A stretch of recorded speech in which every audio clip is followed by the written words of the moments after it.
Hello, hello, hello, everybody. We are live. We are live here on Twitch. We are live on YouTube, or rather, I'm gonna just make sure that we're live on YouTube. And I know you guys can't see Sid or Matt just yet. We will be getting to that in just a moment. That will be fixed. But let me just get the YouTube chat up so that I can see that. There we go. Okay, we're live. All right, very good.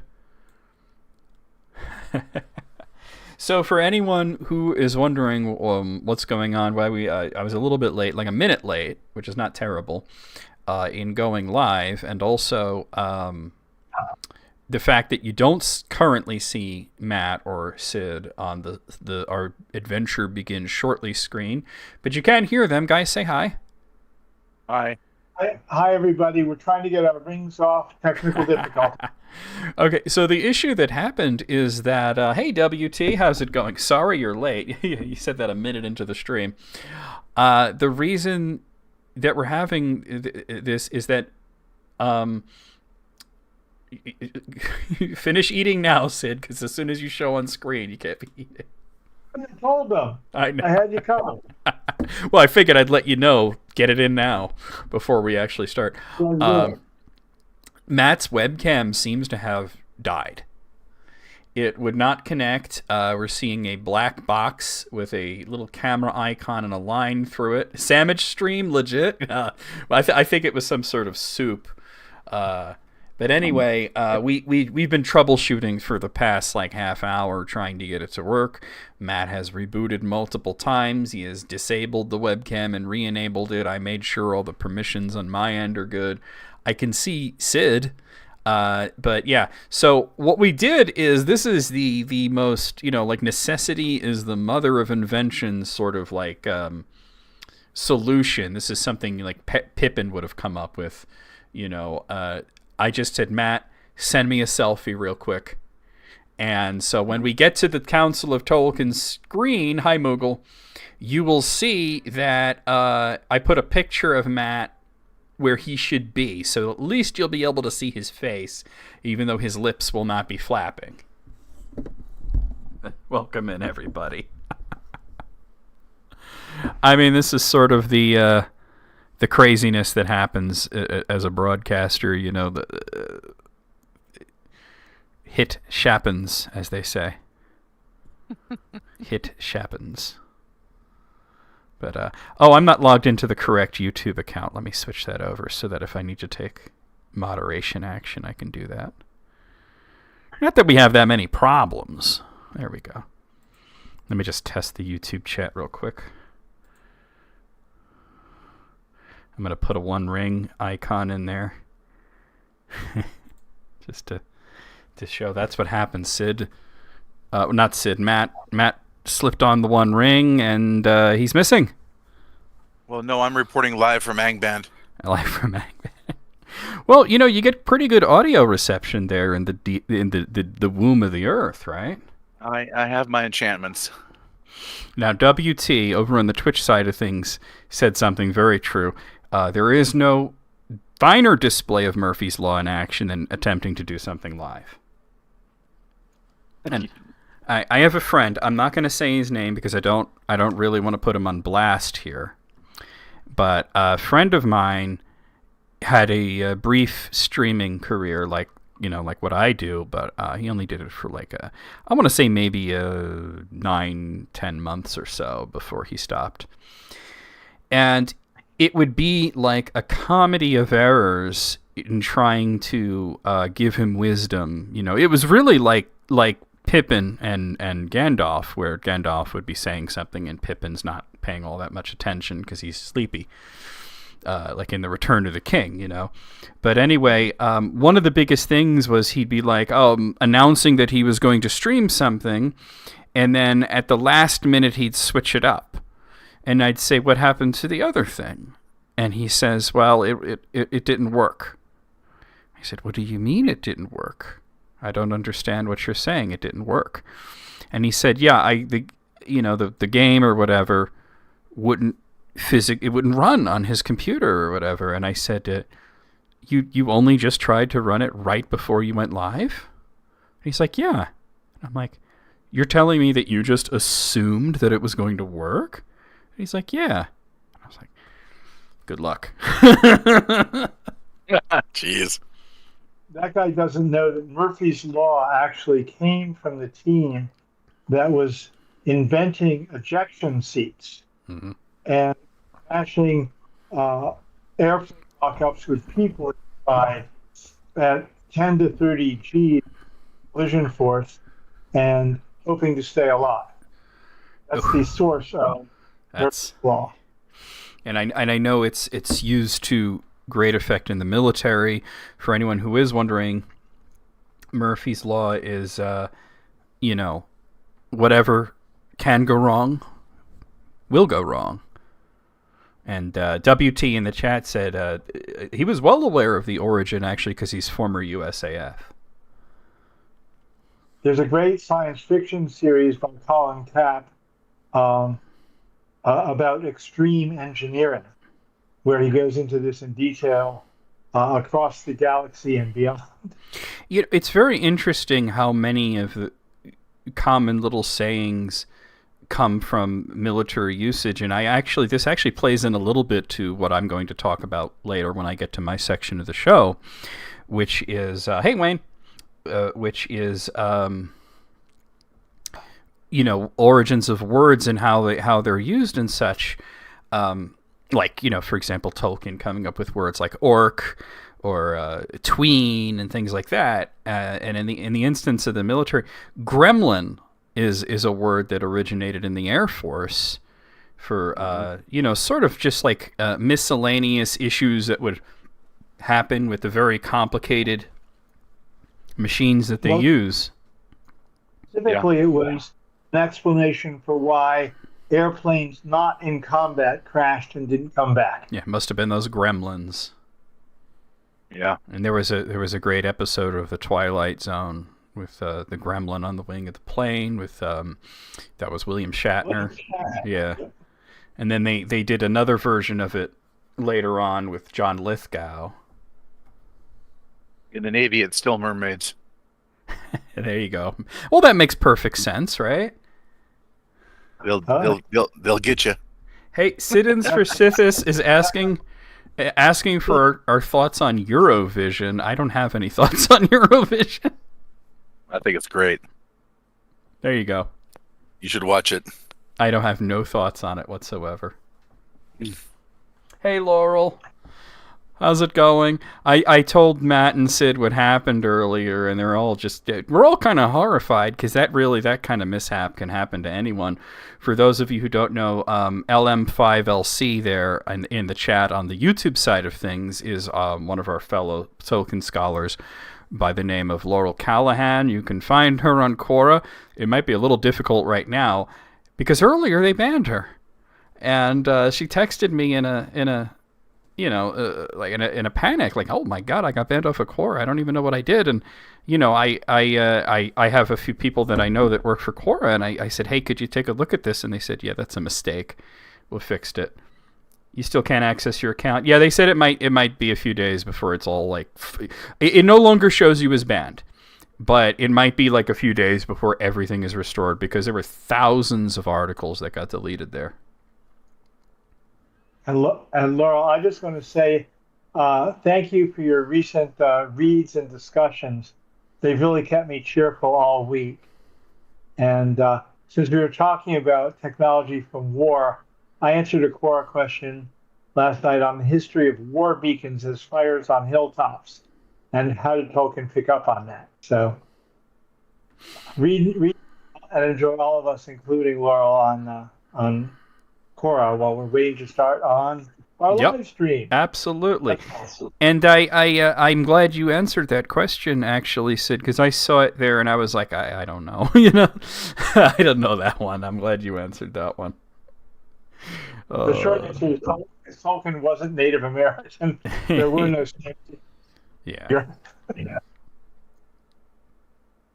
Hey there, I hope I'm saying the name right. Tepo Tulpu?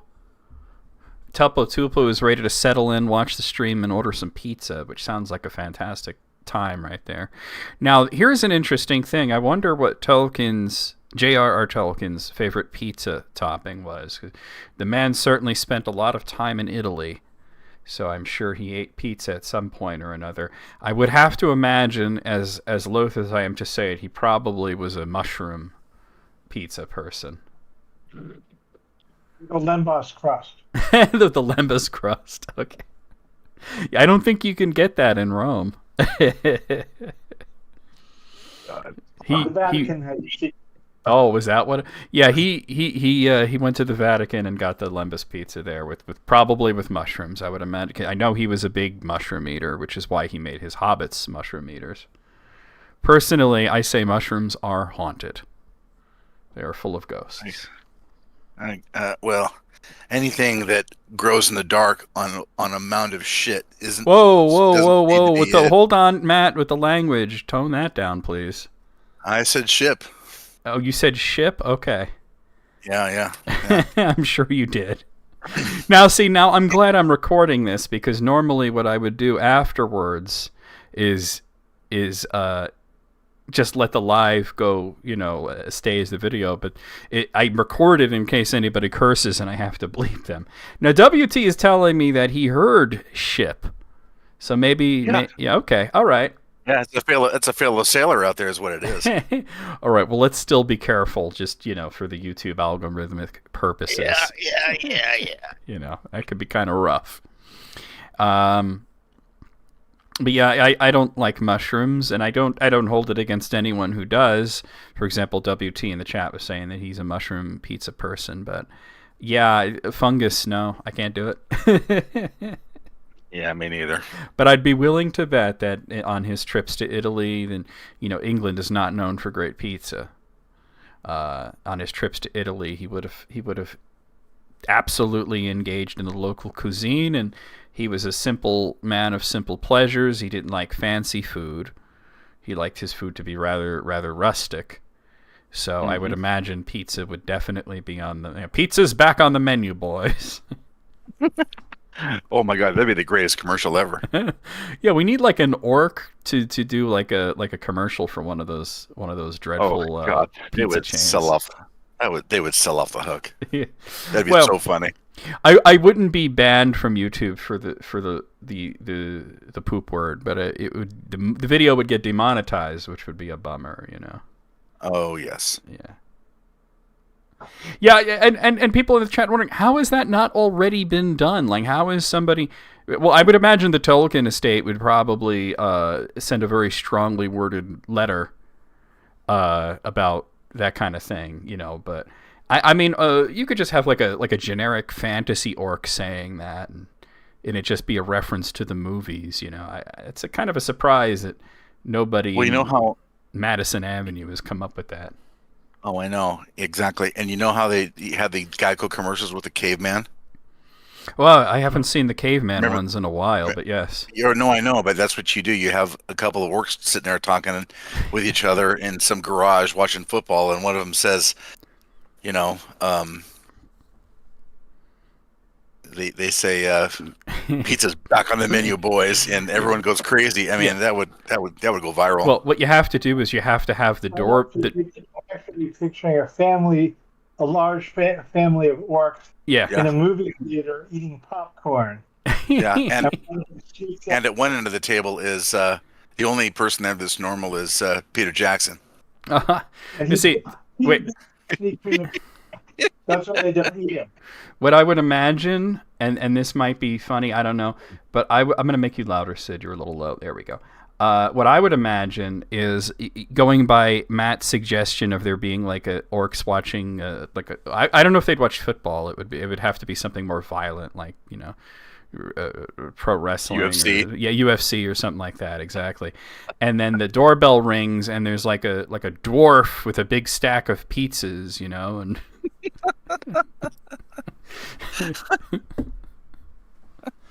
I don't even know how much money they would sell if they just lightened up and went for it. Well, we got all kinds of mushroom talk in the chat right now. I mean, Telpo says that he picks over 20 kilos of mushrooms every fall, and has an entire freezer full of them to last till the next floor. I have to say, you are truly a hobbit. And I would imagine that if they had the kind of technology in the Shire to freeze things and preserve them that way, they certainly would do that with mushrooms. You know, that is a lot. Okay, let's go over to the Council of Tolkien screen so that we can actually see my co-hosts. And for the duration of this, Matt is under a spell where he doesn't move. So keep that in mind. Oh, he's covering up part of the chat. Let me fix that. But it's a still picture because... Oh, don't go down that far. All right. Here we go. It's a still picture because Matt's webcam seems to have just completely broken. We tried a few different things and we can't get it running. And it's not a Discord issue because Sid called him on Zoom and that didn't work either. So now somebody in the chat said something very funny.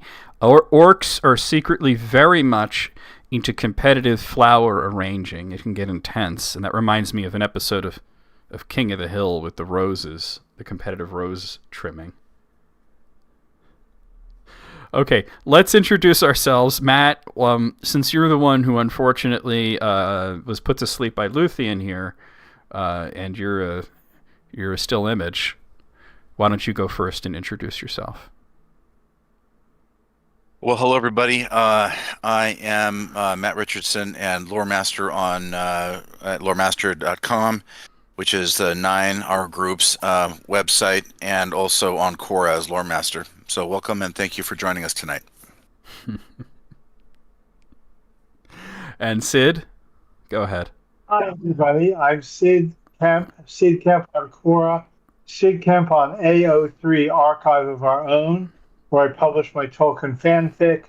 And on Quora, you'll see over 5,000 Tolkien answers, over 5,000 general spiritual answers, and answers to your next question if you hit me up with a question. Just delighted to be here, meet you all, and serve. You know, Sid, you saying that has made me wonder how many questions have I answered and how many questions has Matt? Matt, do you happen to know how many questions you've answered? Just on Quora alone, I'm probably somewhere around, I don't know, maybe 600 almost. You're not that far off. You're at 504 exactly. Okay. And but in I've in got case a bunch you of posts too, I think. yeah, well, but yeah, that's the thing. You also do posts. In case you have almost 1,000 posts. In case anybody's thinking, wow, that's so much less than Sid, I have to tell you, Matt's answers, his articles are very long. So there's definitely a bountiful amount of writing there. Okay, and let's see how many. Well, I also didn't join until 23. Well, that's true too. And I have 6,500 answers on Quora. So there's that as well. So that's actually, it looks like I've caught up to you, Sid. Yeah. There we go. Not that it's a competition. This isn't like Helm's Deep where we're counting how many orcs we slay, right? So Not at all. So for anyone who's just joining us or hasn't been to one of these before, we are the Council of Tolkien. We are the three leaders of a writers group known as the Nine, and we're very active on Quora and other spaces, and I'm very active on YouTube and Twitch as well.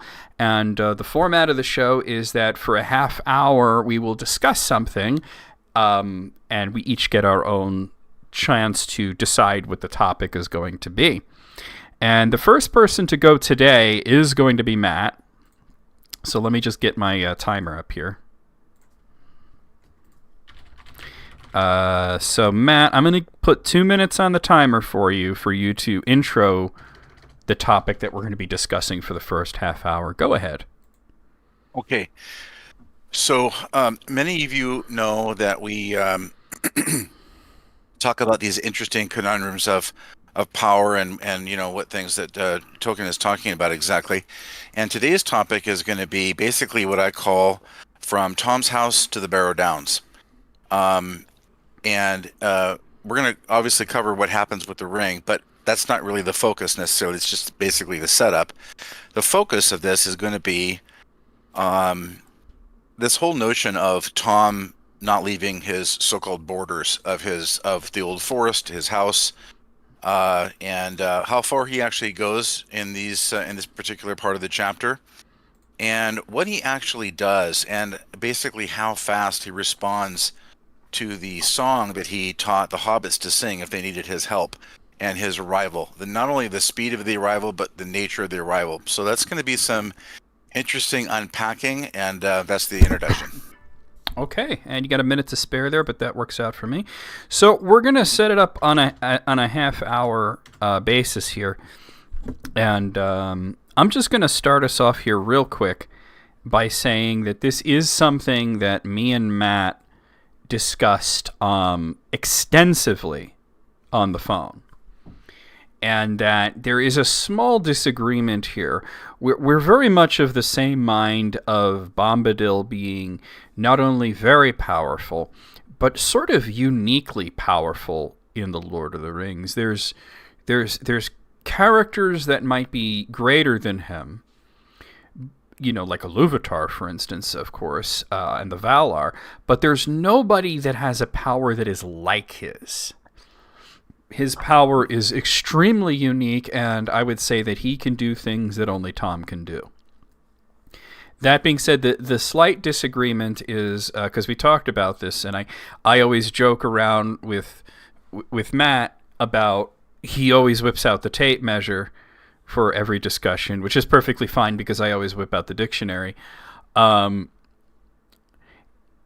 was a discussion that we had, I want to say late 2023, like right around Christmas or so. And it was just before the big article I wrote for the group. Yep.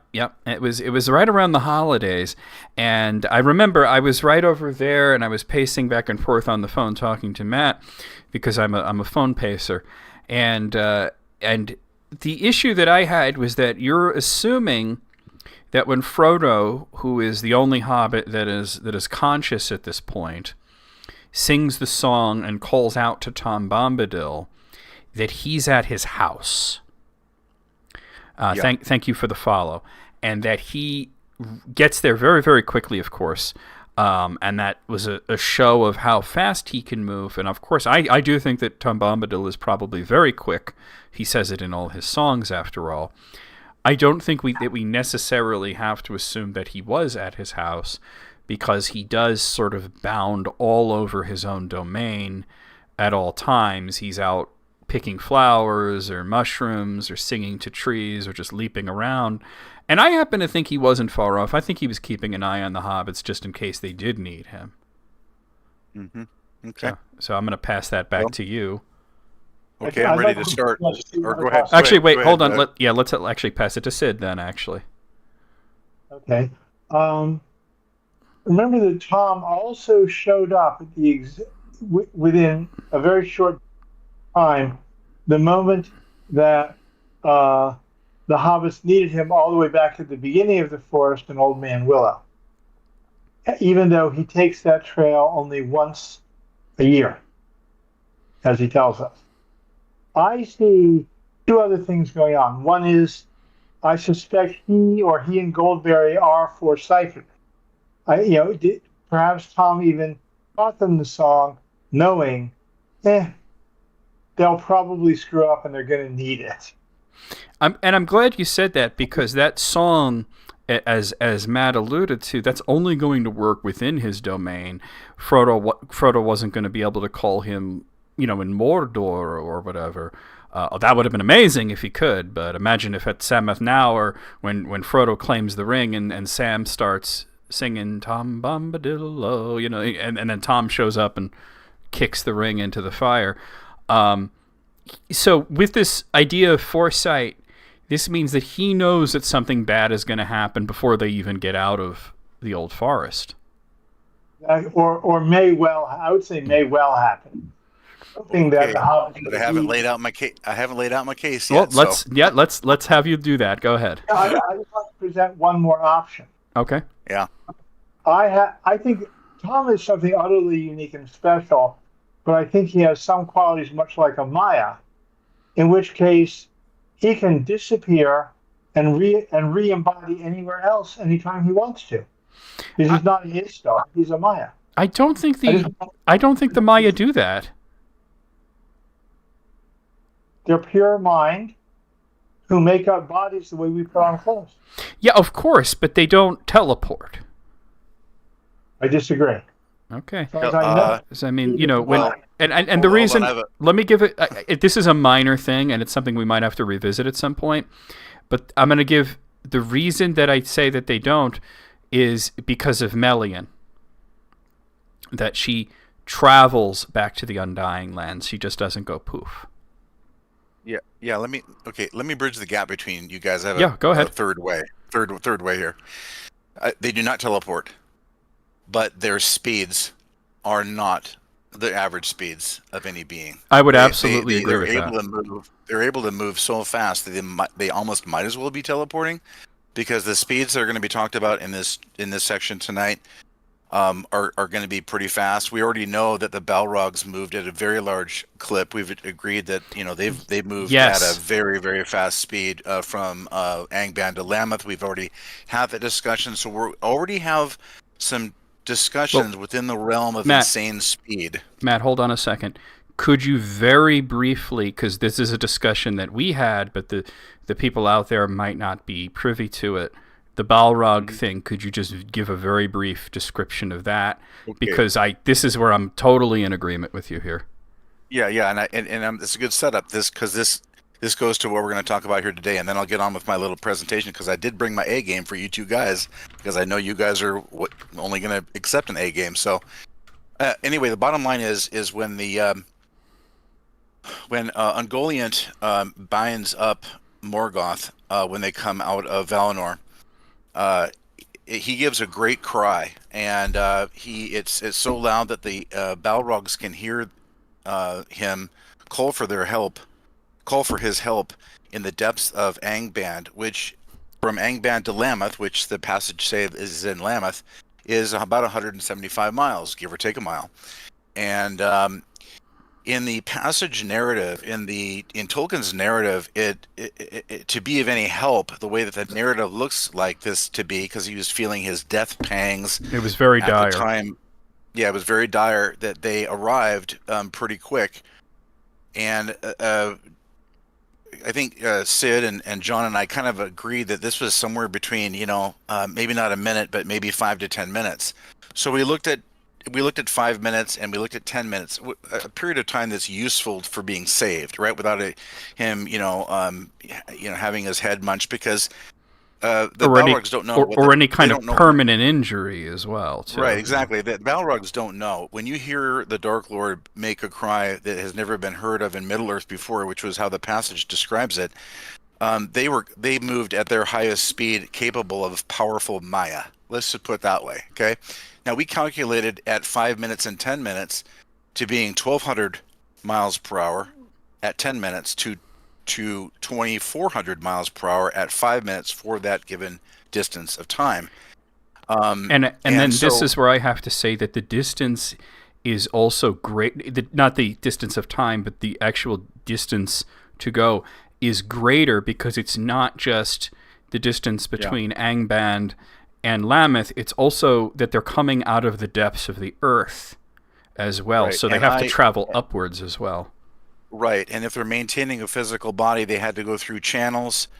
And I didn't even calculate for that. But I mean, the point, though, is that we're talking about a great distance, and we're talking about fire spirits who Tolkien says in the Silmarillion moved across the Anfaglith as a tempest of fire. Okay, so this gives new meaning to that, and I think that you guys are basically talking on both ends, but like so many times in a group of us three, that's what we do. Sometimes one of us comes up with a third way that makes everything true, which is they are moving very fast, not telepathic or teleportic, but almost to that degree, because the speeds are so high. So there's an idea for you. Okay, so what I want to talk about here is how fast he comes. Now, the first thing I'm going to lead off with, which is what I was not going to lead off with, but based on your conversation, I'm going to say that foresightedness, total clairvoyant foresightedness, isn't exactly the way it works. There are possibilities, there are pathways, there are eventualities, there are choices, there's a river of possibilities in the future. That's more close, but why teach them the song to be used to call him if he was right there and already knew what was going to happen? I He would gave say, them the. well, I- Sid's raising his hand too. I mean, I'm going to pass it to you in a second, Sid. I would say, because Sid's right, that he did know something would, or had a strong inkling that something would happen. Just like right before they go through Moria, Aragorn says, "I'm not worried about Frodo. I'm not worried about the ring. I'm worried about Gandalf." Oh, okay, hold on. You guys will have your time, but let me finish the thought here because Okay. I've got others. Like I said, I brought the A game here. So, the if he was close and he's a short, fat man with no powers, I did some calculations on that. He could probably run about 100 yards in about 20 to 25 seconds. Yeah, I And would agree with that. I mean, they Yeah. describe him just bounding across the forest, and he says nobody's ever caught him. Well, that's not because he's fast; it's because he's powerful. But anyway, Well, and wily. That's important too. But before you go on, Sid really does have something to say, and we'll have to let him say that. okay. My challenge is it'd be easier to take one credit. So your question was, actually, Matt, could you just restate so I can respond to it? Well, it's one of many, so I guess I'll just say then why teach them the song to call him if he's proximate to their location, following them, shadowing them, or has complete total foresight? I Why would he believe that teach them? Bombadil is a receptive, helpful spirit. He doesn't interfere. He believes that every being should be completely free to live as it wants to live without him bothering them. Why didn't he free or destroy the spirit in Old Man Willow or heal him centuries earlier? As long as a being is doing no harm to others, he leaves them alone. It's not that he can't, but he wouldn't help anyone who didn't ask for help. So it's a relational thing, not a question of timing. If you ask for help, I will be there. Is I think the spiritual message from Tom Bombadil. And it's an important narrative lesson for Frodo to learn to accept help as well, because he's in this mode of this is my burden, I have to do it alone, and he has to learn not to do that. Yeah, I was prepared for that. So let me continue with point number 2. Point number 2, the passages clearly say, I got them right in front of me, that later on when they were saved and they're moving on towards the road to go to Bree, Tom didn't want to run next to them to have conversation. He said he didn't want to have a conversation while he was running alongside the horse. So he got onto Fatty Lumpkin, his pony, to be able to have this conversation. And that information, in conjunction with what he says a couple pages before that, in which Fatty Lumpkin goes around and eats and all night long, he is never home. He goes to do what he wants to do on his own, and that's indicating that he was not being ridden by Tom at the Barrow Downs, and where he was following him. So Tom would, if he was on a long trek from his house, in this particular case, the passages say that they were within sight of the North Road, and when they were coming out of the Downs. So the Downs are about 18 to 20 miles wide, and they could see the road. And if you take a look at the map, that means they were about 15 miles into the Downs and about 16 total miles or so away from Tom Bombadil's house, which means they had gone quite a ways. I put this at about 15 miles or so into the Downs before they're captured by the Barrow Wight. And the point is that 15 to 16 to 17 miles away is a jaunt that he would use to ride Fatty Lumpkin, as he did the following day when he was kind of, a little bit, maybe not tired, but you would ride him at the need when he was about on a long journey like that, where he would ride Fatty Lumpkin. Prior, he was not riding him. He was Matt, yeah. Just to quickly support what you're saying, it is difficult to jog, whatever speed you're going at, to jog and talk at the same time. And I Sure. think that was the But issue there. it's just showing that the passage prior is talking about the fact the passage says that he only rides Fatty when he's on a journey, and 16 to 17 miles into the Barrow Downs in the middle of the night is a journey. But he says that Fatty Lumpkin is by himself, and he's out there by himself because the Hobbit's ponies were drawn to him when the Barrow rights made themselves known, and the ponies went to Fatty Lumpkin. This is all independent of Tom. Now, if he is that close, let's say he, we look at sequence here, and this is my last point here I'm trying to make, is if he's 50 yards away, because the narrative here says that there was a couple of long pauses, which is usually in English a couple of seconds each for a pause. If you look at the language, it says that Frodo sings the song and calls to Tom. This is about 10 seconds. I read the song out loud to myself. It takes about 10 seconds. And then a long moment later, which might be 4 seconds, he hears Tom singing, and he hears him approaching through the ground. And moments later, which is what it says in the passage, another moments later, maybe another 4 seconds, the rumbling of stones in the ground, and then Tom bursts through the low door, not the high door, but the low door of the tomb. So this is, in my opinion, probably 18 seconds to cover about 18 miles. Okay, so how do we know he was at his house? Okay, if he's not at his house and he's following them, he's not on Fatty Lumpkin. He has perfect clairvoyance that he was going to be needed. He told the hobbits how to call for him, and he appears in that kind of speed. And finally, if it's 18 seconds and he's running, because he's a short, fat man with no apparent powers like the Balrogs have, which I don't agree with, then that means that he would have only been possibly about 90 yards away the whole time. Yeah. But yet the hobbits didn't see him ever following him, if he's just a fat dude walking around. Well, they don't see Gollum either. Okay. I think that you're kind of doing this thing that some people do. It's hard to describe, but I'm saying, well, how do we know he was at his house? And you're saying, well, you're just saying he's a short, fat man with no powers. I'm not saying that. When I say that he might not be at his house, I'm saying that we can't assume his location. He could be anywhere in his domain. He could be nearby. He also could be a lot further away. Sid, go ahead. I want to suggest that if we look at this from another angle, like we did last month, Tolkien insisted that every reader would create his own image of what was actually happening by reading the book. And I don't think we need to be here to prove any. Some things we prove, and Matt, you particularly like doing that, and it's great. But some things we can just say, I find this view is valid. And I would say right now, Matt, I find your view is valid. John, I find your points is valid. And I've got some other points of my own. And again, tonight I'm taking it because I see Bombadil as intentionally appearing very human.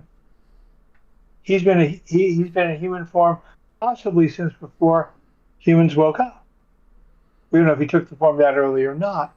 So I'm going to say he got on Fatty Lumpkin to ride with the hobbits, to look like a guy riding with his friends.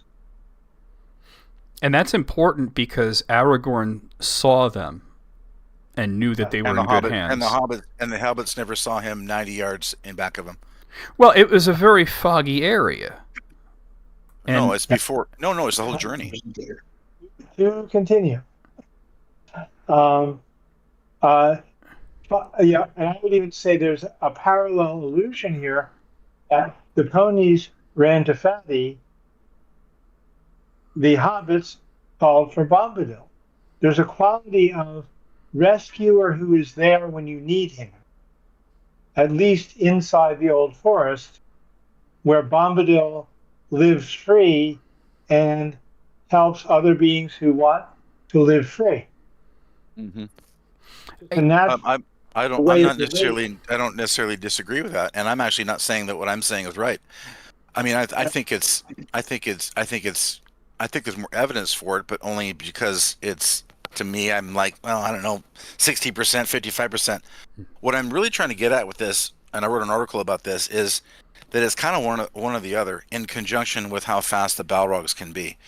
Earlier in the conversation, John was saying that Tom Bombadil might very well be he's not a Maya, but he's one of the very high category powers for sure. And if he's uniquely powerful, is what I said. Sure. And if he can't be caught, and that's discussed in the Lord of the Rings, it's discussed in Adventures of Tom Bombadil, that he cannot be caught. And so I'm looking at this as either he followed them. That's the takeaway for me, Sid. I'm saying that the two choices here are that he was followed, which is kind of interesting data. I mean, that's kind of cool to think about, that there's actually data that they were actually being followed, or he was not proximate at all, taught them the song to be called from where he was, because he liked to be at home with Goldberry at night. And it's possible that he used very high speed to get there. And remember now, this wasn't foggy, because the fog set very, very quick in almost the middle of the day, because the passages say they left in the early morning, and by noon, because they said the shadow over the pyre, not the pyre, but the stone did not cast a shadow. The standing stone, yeah. The standing stone did not cast a shadow, and that means it was high noon. That means they were traveling for 3 to 4 hours at probably, about 4 or 5 miles per hour. And that puts them, again, at that same position. So it was about 80 to 90% of the way through the Barrow Downs before they had this, on a sunny day, before they had this this enclosure of fog. So, yeah. Well, you see, the point that I've been trying to make is that you're going through great lengths to pinpoint the exact location of Frodo, which is that's not in question. My point is that Tom travels freely all throughout what he considers to be his domain, the borders that he's set for himself, that he's not trapped within, but that he refuses to leave. Mm-hmm. He could be anywhere, and it actually helps your point, Matt, because for all we know, he could be clear on the other side of the forest. He could be down to the window. But actually, I'm going to lean towards Matt on this one for a very simple reason. He just brought Lily's home for Goldberry, where she's going to settle in at home all winter. And they had a ceremony of the end of the year, the beginning of winter. Mm-hmm. Now, I'm married to a woman who physically is not quite as lovely as Goldberry, but I love her as much as Tom loves. Wait, hold on. You can't say that. You're supposed to say she's way hotter than Goldberry. Come on now. Well, Goldberry's pretty hot. Yeah. Her qualities are in the spiritual and mental realms, and we both know that. And I'm blind in love with her, and I'm not going to leave home when she's settled in for the winter. It's like, hey, I'll wait till Groundhog's Day to come out. So I'm convinced that relationally, he almost certainly was, because it's where he is. Well, like I said, you brought up the point earlier, Sid, that he may have had some inkling that they would need him. Like I said, he could be anywhere. I tend to think he was nearby. And the reason that I think that he was nearby is that Frodo hears him singing pretty much almost, like a few seconds after he sings. It's like a call and response. Frodo sings, and then Bombadil sings, and then it's like another few seconds before he's at the door. John, let me point out something. Wait, hold on. Let me finish my thought here. So, it's not him coming from a really long way away. It's like it's like almost as soon as Frodo is finished with the song, he sings back. So it's hard for me to believe that he's snuggling with his wife and he hears Frodo singing, or perhaps she does, and then he zips away and then stops to sing back instead of just going straight to Frodo. Well, I think that when he's singing back, he's saying, "I hear you. I'm on my way." Go ahead, Matt. Okay. Tom is the master of wood, water, and hill. We know the passage. And the passage very clearly says, almost word for word, that, in fact, I got it right here. A moment later, he hears Tom singing from under the ground, from underground. Well, Frodo is underground. Well, he's hearing him from underground. Right. My point is that he's close enough to be heard. But, okay. So it's like, yes, I hear you, and I'm on my way. No, it doesn't say that. No, I'm not saying that it says that way. You got to listen. I'm saying that Tom singing back to him is his way of communicating, I hear you, I'm on my way. Got it. But the passage says, hey, yes, he's underground. I agree. But the passage says that even from his position in the barrow, he hears Tom coming from underground. He hears, that's exactly right. He hears him coming from underground because Frodo is underground. He's hearing him from underground. That's where Frodo is. He's in a barrow. A barrow is a Norse word for a dugout, tomb. And this actually has me even more convinced now. No. This has me even more convinced. Here's the passage. It says, word for word. After a long, slow moment, he heard plain but far away, as if it was coming down through the ground or through thick walls, an answering voice singing. Yeah. So this is through the ground he's hearing the voice coming from, not that he's underground. Yeah, because if you're above ground and I'm below ground, and you're singing and I hear you, the voice is coming through the ground. And if I'm in a barrow, the voice is coming through the walls. Go ahead. Sid has a point. I just reread the passage. I see it as John. Yes, Frodo is still inside the barrow. Barrow is a burial hill. It may or may not still have a door, but if it does, the door is closed and barred and blocked. It is a tomb. And Frodo is inside on a deathbed, and Tom arrives. His voice is heard. Tom is is probably moving along the ground and arriving at the door, and he sings the song. Yes, so the hearken now and hear us from Frodo. Deep silence, long slow moment. Plain but far away. That backs you up, Matt. But the sound is coming down. Says into the ground through thick walls. Old Tom Bombadil is a merry fellow. The song he also sang, Old Man Willow. Yeah, he's saying, he is the master. He's speaking of himself. We only have 2 minutes. I gotta respond because I've saved my best for last. Okay, but let me just piggyback off it. Like everything that I'm hearing is convincing me more. Like yes, he's far away as far as Frodo can reckon, but he's not coming from his house because it only took a few moments for him to respond to the song, and he was close enough that Frodo could hear him through hill and stone. Hey, let me recap something because I got the nasty rebuttal for all this. Go ahead. If Tom was close, within those 10 seconds, 15 seconds to respond, as you say, that's fine. Why did the fog take over? Why did the chill take over if he was proximate? And why did Tom let the other 3 hobbits be captured first in the fog, be grabbed by the Barrow-wight, and taken underground and put the sword over their neck? Why did because none of these hobbits were able to... Sid already answered that. Oh. Because Sid already answered that. He's not going to intervene. Yeah, he lets people hide themselves by their own rope if they don't ask for help. Yeah. But I actually split my view between the two of you. I really do think he could well have been. I like the idea he was at home for reasons already stated.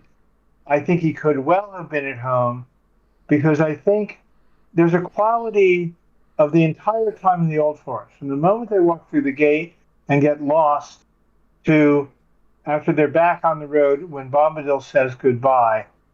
It's there's an anthropological term of in illo tempore, in a time outside of time, and in a place where everything ascends to magical. And I think Tom and Goldberry represent in the Tarot the archetypes of the emperor and empress, the perfectly embodied royalty that uplifts those who come to them. And that Frodo is beginning a spiritual tarot journey in a mythical state while he's in the Old Forest. And it's meant to be a fantasy actual tale. I need another minute. Okay, well, hold on. We're gonna each have our time to do final thoughts, and since it's your section, you'll have the final thought. My final thought on that is, and I think you're gonna like this actually. We established, I think. Well, I know Sid doesn't agree, but I think that Maya don't teleport. I think that Valar don't teleport. But if there is any creature in Arda that I would say could teleport, it would be Tom. Just because he's so unusual and uniquely powered. And because my thought of him has always been a spirit of the land, Middle-earth itself, he can be in all places that he wants to be. And obviously there's a small domain that he wants to be. Well, now you're getting close to a derivative of Eru. Well, I think that he was there before the Ainur, and that the flame imperishable was imparted into the heart of Arda, and I don't think he is the flame imperishable, but I think he is of the flame imperishable, that he is, as I put it, Middle-earth itself. Sid, final thoughts? I would go with that, and in certain traditions I know that would correlate him with the god Pan, God that imbues the whole earth. Ooh. God's love and wisdom and power. And that fits very well. I love the Pan comparison. That's really good. And of course, Matt, final thoughts. It's panentheism. Remember, it's panentheism, not pantheism. Yep. Panentheism being the God life force in all things that were created. Anyway, Tom's arrival to save them from Ode Manuelo did not require being called for help. Tom appeared. Because Frodo started with no reason to, and Sid has brought this up before, he ran calling for help. Even though he didn't know there was anybody around, his friends were being eaten by a tree, and he did call for help. Right. So without a song, I have to say that he went into an altered state of consciousness to yell for help. Okay. So without a song being taught to him, he had called for help. But later on in the Barrow Downs, I find it very hard to believe, and I don't believe, that Tom would have let all four of them become wraiths to the Barrow-wight, which was the plan forever. Just because someone didn't call for them. Obviously, they were outmatched. The first three hobbits were taken very simply and easily. As soon as they were touched, they went limp as a dead fish. And I don't believe he would not have helped if he had simply not been called. I think he was going to help. I think he was always going to help. And I just don't think he was present because of the fog and the chill and all the things I just mentioned about the fact that that they wouldn't have been taken if he was there to help them and to watch over them that proximate. They would have not have been taken. So that's my final thought. Yep. Okay. So productive. What was that, Sid? He was addressing my point exactly. I just want to say this is a great place where I want to illustrate to agree to disagree. Absolutely. I mean, we are out of time, and for that section, so any further argument is not needed. We've said, I think we all put our facts and thoughts out there as well as we best can. Mm-hmm. Well, we also didn't. I mean, yes, but I agree. We have some disagreements, but we also found a lot of overlap. We found a lot of common ground there. I think absolutely. Yeah. Agreed. Okay, I would put my thumbs up to Sid, but I'm not moving for some reason. Here, I'll put them up. I'll put my thumb up. All right, so I'm gonna set up. I'm gonna go next because Sid had requested to go last, and my topic actually has to do. Well, it has to do with Tolkien in general and his whole approach to language, and not just the languages that he created, but the English language as well. I have a few books that are nearby. Well, one of them I can't seem to find, but one of them is The Ring of Words. But a little bit I want to talk about this book that's nearly invisible on screen because it's green cover. It's Sir Gawain and the Green Knight.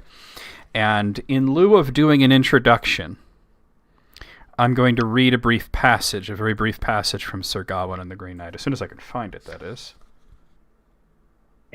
From Tolkien's version of it, at least, not from the original Middle English, which I could read to you, but that then I'd have to sit and explain it all.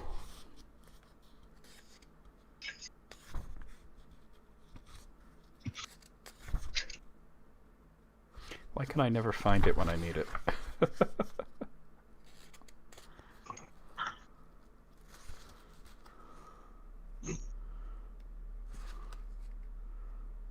Where did I? All right, hold on. Let me find it. Give me a moment, guys. I'm very sorry about this. I thought I would be able to just open the book and get to it quickly, but apparently not.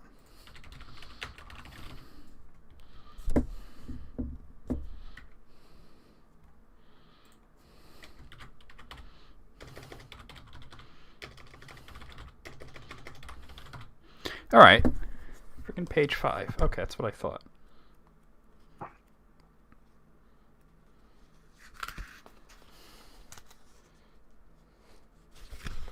What's the introduction?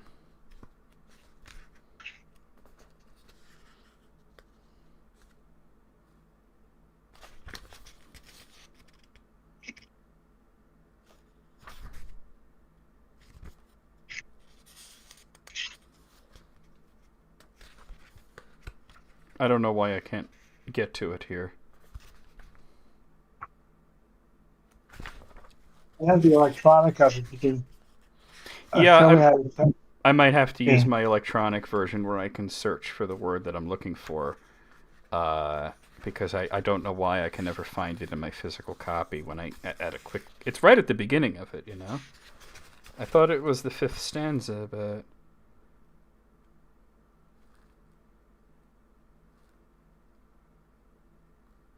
Oh, I found it. Okay. It's actually the 7th stanza. Okay, so I'm going to set the timer for myself here. And I'm going to read you a little bit of J.R.R. Tolkien's version, his translation of the Middle English text, Sir Gawain and the Green Knight, which is a part of, I guess you could call it a series. That would be the modern term. The mythology called A Matter of Britain, also known as the Arthurian legend. And just to set this up, King Arthur has called to his, all his knights and ladies and lords and everything to have this great feast, but nobody will start eating until the king eats, and the king will not eat until he has seen an act of chivalry. And then this happens. Now of their service I will say nothing more, for you are all well aware that no want would there be. Another noise that was new drew near on a sudden, so that their lord might have leave at last to take food.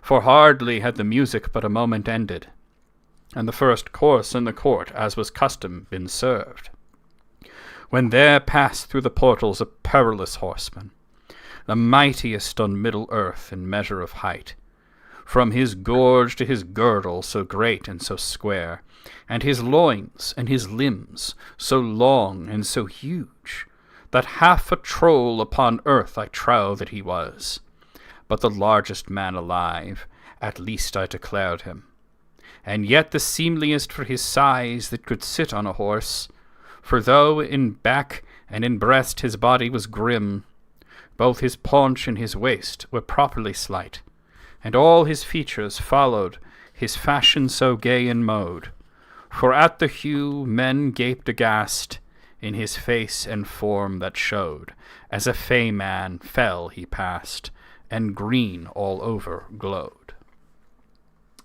All right, so I'm going to stop the timer there, and I'm going to restart it at a half hour so we could talk about this. So you might guess that what drew my attention to this is the phrase Middle Earth. Obviously, when we talk about Middle Earth with the capital M and a capital E, we are talking about this land that is roughly analogous to Europe and Africa and Asia that Tolkien wrote about in The Hobbit, and even though he didn't mention the phrase Middle Earth in The Hobbit, and the Lord of the Rings and the Silmarillion and a great many other tales as well. But here is this old Middle English text that he translates and uses the phrase Middle Earth. And when I looked at the original text, and me and Sid had a long discussion about this not too long ago where I sent him the original Middle English, the word that he was translating was mold, M-O-L-D-E. And he translated mold to Middle Earth. Now, mold in Middle English means dirt, but not in a sort of way that you would say, oh, you've got some dirt on your raiment, but the dirt, the earth of creation, in a reverential term. And in the context used in the original poem, it means the land. And Tolkien chose to use Middle Earth. And this could seem sort of cheeky as he is at this point. This is the 50s. He's already working on The Lord of the Rings, has been working on it for quite some time, and he has been writing about Middle Earth since 1917. But it also, and this is really important, preserves this ancient Anglo-Saxon tradition in poetry of the middle 4 or 5 lines of each stanza having triple alliteration. And I'm going just to say here, it starts with, for hardly had the music but a moment ended. That's double alliteration. And the first course in the court, as was custom, is triple. That's 3 C's. And then passed through the portals a perilous horseman. That's 3 P's. Mightiest on Middle Earth in measure. That's 2 M's. And then gorge to his girdle so great, loins in his limbs so long.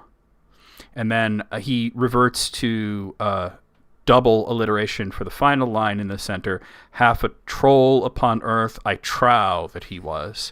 So he does double alliteration, triple, triple, triple, triple, double. And that's in the middle of each stanza. And this is something that started in Anglo-Saxon and Old English and was a tradition that came through Middle English, and Tolkien is preserving it. So he translates mold as Middle Earth. It also pops up in his translation of Beowulf. Unfortunately, I don't have a physical copy of that handy. And I know, Sid, you had a bit to talk about with a Beowulf specifically. But what's interesting is that in the Old English, the Anglo-Saxon, the word that Tolkien is translating as Middle Earth in Beowulf is actually Midgard, which is what it would be. It's Midgard, Midangard, Middle-Earth, and then finally Middle Earth. And this is a word that means the dwelling place of man. Middle as in between the heavens and the underworld where men dwell, Midgard. So obviously word choice is incredibly important, and I wanted to talk about Tolkien, some examples of him using very specific words for very specific purposes. And I wanted to pass it over to Sid because he's got his hand up. Go ahead, Sid. Just really quickly. First of all, the original use of earth in this way is in the Hebrew, Adam. Adam is the man of earth. That's how deeply this is intertwined. But also Middle Earth, as it was used by the Norse, the Germanic, the Old English, and Tolkien, meant a simple fact that's true of all tribal peoples. They look at the world and they assume they're at the center. So it's not only heaven above and hell below, which they may or may not believe in, it's also there's a different land to the north, the south, to the east, and to the west, which is always portrayed in Tolkien. Ursula Le Guin points out every single time Tolkien sets a scene in the entire Lord of the Rings, what is visible in all 4 directions or known in all 4 directions is name. Everyone is always in the middle of their earth. And this establishes profound meaning for the icy north, the hot south, the sacred West, and the deadly East over and over and over. And so middle is very profound there in that way. It's So it's not just above and below, it's also an egocentric viewpoint from the narrator, is what you're saying. No, I have an add to this. It's an experiential viewpoint. Mm-hmm. Everyone, Well, I'm meaning that in the literal sense. Ego as in self in the center. You are in the center of things. yes, at a tribal level, the people as a culture defined what we know and live in is the Middle Earth, and then there's in these four directions there are these other lands we've heard about. The hinterlands, so to speak. Yeah. Exact, great, yes. Okay, Matt has something to say. Yeah, it's not egocentric. It's ego positional. It's just that we're here in the middle, and Well, Tolkien puts us in the. That's what centric means. I don't mean egocentric as a temperament. I mean as opposed to, like there's heliocentric and geocentric and egocentric. That's it.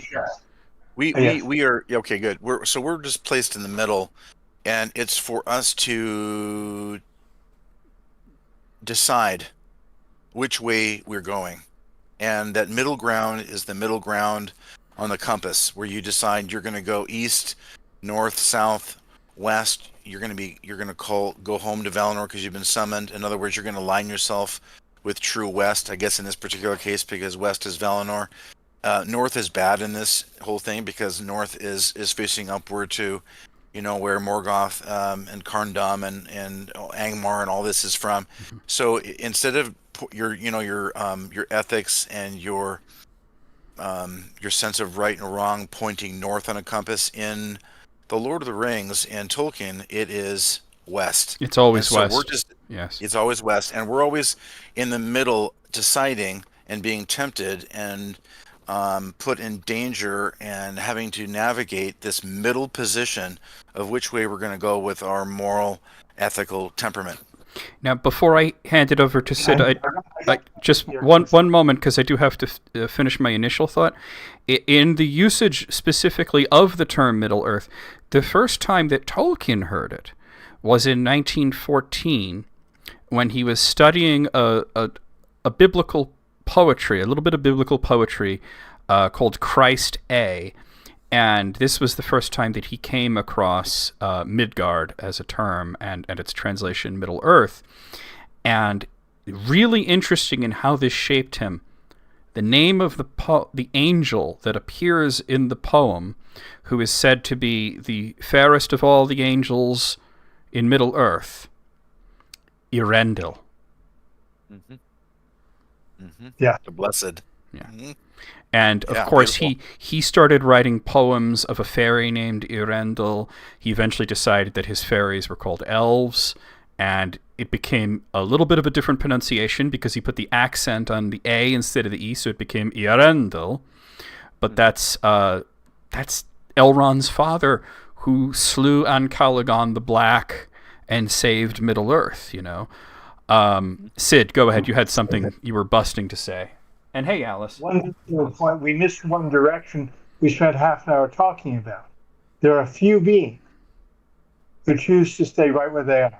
Tom in his Land of the Old Forest, the hobbits in the Shire, and Sam in the Shire. So there is a fifth direction, as honorable as going west, is staying here. This is my home. Home, yeah. And at home, and trying to get to home, even when circumstances take you away from it, is a big thing in Tolkien. We see it not just in The Lord of the Rings and the Silmarillion. We see it in Farmer Giles of Ham. We see it in all of the poems about Bombadil, where he's trying to get back to his wife. And we even, in a way, see it in Leaf by Nigel, where he's going to be called home, which is his allegory for death in that sense, the only time that he used allegory, and he has to try to finish his work before he's called home. But word usage is really important, and like Middle Earth is one example, and we just imagine 1914, it's before even he enlisted in the service. he reads about an angel named Earendel, and a place called Middle Earth, and it just gets his imagination going. He goes off to war. First job he gets, writing for the Oxford English Dictionary. Let me bring Really up interesting something. stuff. Go ahead, Matt. I know. Yeah, thank you. I know you can't see me, but I've had my hand up for about an hour. Maybe since we can't see you, if you could just I'm joking. clear your throat or something. I was thinking of saying that, like, you do have to have a way of getting my attention. No, dude, I'm totally kidding you. I'm fine. But that was on my mind. I'm like, I could always see Sid raise his hand, but I can't see Matt do that. That's okay. Thank you for giving me some time to talk about this. Go ahead. Really quick, the interesting thing about black speech, obviously some of the terms we have in the work that I've been doing in Korean and all that has the word earth or dirt as coming out as clay. Mm-hmm. It translates as clay, the clay, like almost the biblical clay of the earth. The thing that is that man was fashioned from. Yeah, exactly. The primordial wad of goo that makes everything else come out of it. Just a thought. It's kind of interesting that it comes out that way, but go ahead. Yeah, so I was just wondering if you guys had any other examples of, like, the linguistics of Anglo-Saxon literature coming through in Tolkien's work. And I know, Sid, we talked about this, and I said, Sid, don't tell me until we're live, because I want to hear about it. Sid had a really come up with a parallel of Beowulf and the Two Towers, and because we had to talk about, like, Beowulf is one of the most influential bits of literature ever written, and we see the character of Beowulf in Bjorn from The Hobbit. They even mean the same thing. Bjorn means man, and it also means bear, but the literal translation is honey eater, which is what Beowulf means. And we see the story of Beowulf come through in Farmer Giles of Ham as a satirical take, and also in a more serious term, the Children of Hurin. But and I was talking to Sid about this, and he mentioned something specific about the Two Towers. Go ahead. Well, actually, that's my entire half hour when I get my turn. But before we switch over, I just want to say that I want to read one thing very short, like 8 lines, out of the Two Towers. No, out of we're still on your topic, I believe. Yes. So out of Sir Gawain. Oh, Sir Gawain. Okay. Sir Gawain. A couple of notes about this. You know that I said it wrong for so long. And then I saw the film, and I was like, is that right? And I looked it up, and it's like, no, they are saying it right in the movie. It's Gawain. So, slightly earlier, you read verse 7. I'm going to read just 8 lines out of verse 4. But I want you guys to comprehend just a little history here. Gawain is from the 1400s, 1450. It's no longer Old English like Beowulf. It's Middle English, and it's actually the end of Middle English, just before what we can now read quite well, like Shakespeare. And when Tolkien translated that, he kept the verse form, as John has talked about, but he did. There's another aspect, besides the alliteration, another aspect is this works as if he'd written it in today's English. Going to chapter or verse 4. While New Year was yet young, that yestereve had arrived, that day double dainties on the dais were served, when the king was there, come with his courtiers to the hall, and the chanting of the choir in the chapel has ended. Think how every one of those words is totally ordinary to us. And then the last 4 lines in a different rhythm, that loveliest lady there, on them glanced with eyes of gray, that he found ever one more fair, in sooth, might no man say. It's completely plain, poetic, modern English, and that's a genius of translation rarely met. And I want to honor it, and also just note the verse form here picked up by Shakespeare, ending each chapter with a rhyming 4 lines or a rhyming couplet. That's how the actors on stage announce end of scene. Yeah, absolutely. He might have been one of the greatest translators ever, really. It's like I did a breakdown. I'm actually going to put the link to my article about it's specifically about Sir Gawain and Beowulf and the phrase Middle Earth. I'm going to put that into the chat here for both YouTube and Twitch, if it'll let me do it. It was Tolkien at Oxford who was summoned to, not summoned, but invited to be one of the very few people to try to interpret I believe it was the Rosetta Stone? It was the Jerusalem Bible.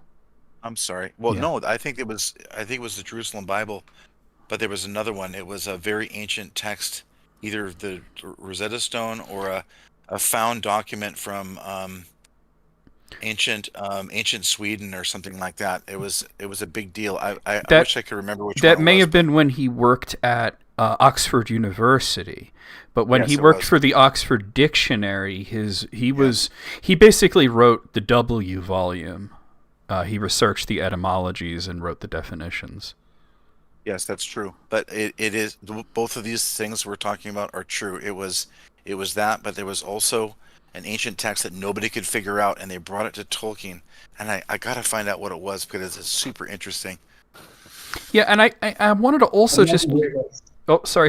use this to, like, I want people to be interested in his translation work, because as wonderful as The Hobbit is and The Lord of the Rings and the Silmarillion, you should all get this book, Sir Gawain and the Green Knight, and get his version of Beowulf and the Fall of Arthur. And you get all these other poems in there, like Sir Gawain and the Green Knight only makes about a third of that book. There's 2 other poems and there's a lecture in there, and it's absolutely fantastic. And I also have to recommend the book The Ring of Words, which Alice in the chat there got me a copy of that like 2 Christmases ago. And see, Sid has Beowulf there. I don't have a physical Beowulf, but I think I sent you the PDF because you needed that for your own research. Now here's an interesting thought. Now Tolkien, in choosing words, and he was all about not just keeping it accurate in translation, and this goes for translation from English to Elvish and vice versa as well, and his formation of Quenya and Sindarin and the other languages that he created and the way that he wanted them to sound.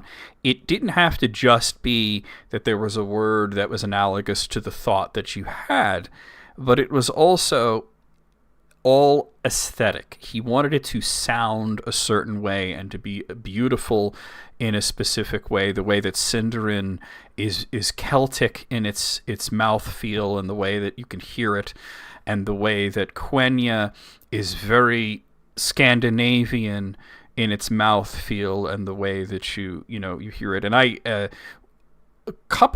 more than a couple of episodes ago, we did a thing in the intro where the 3 of us all read the ring verse, 3 rings for the elven kings under the skies and all that, in different languages. And Sid, you had done it in French, and Matt did it in Russian, and I did it in Quenya. I decided to do it in one of Tolkien's languages, and I sent the clip of that to a friend of mine that knew Finnish but doesn't know Elvish or anything.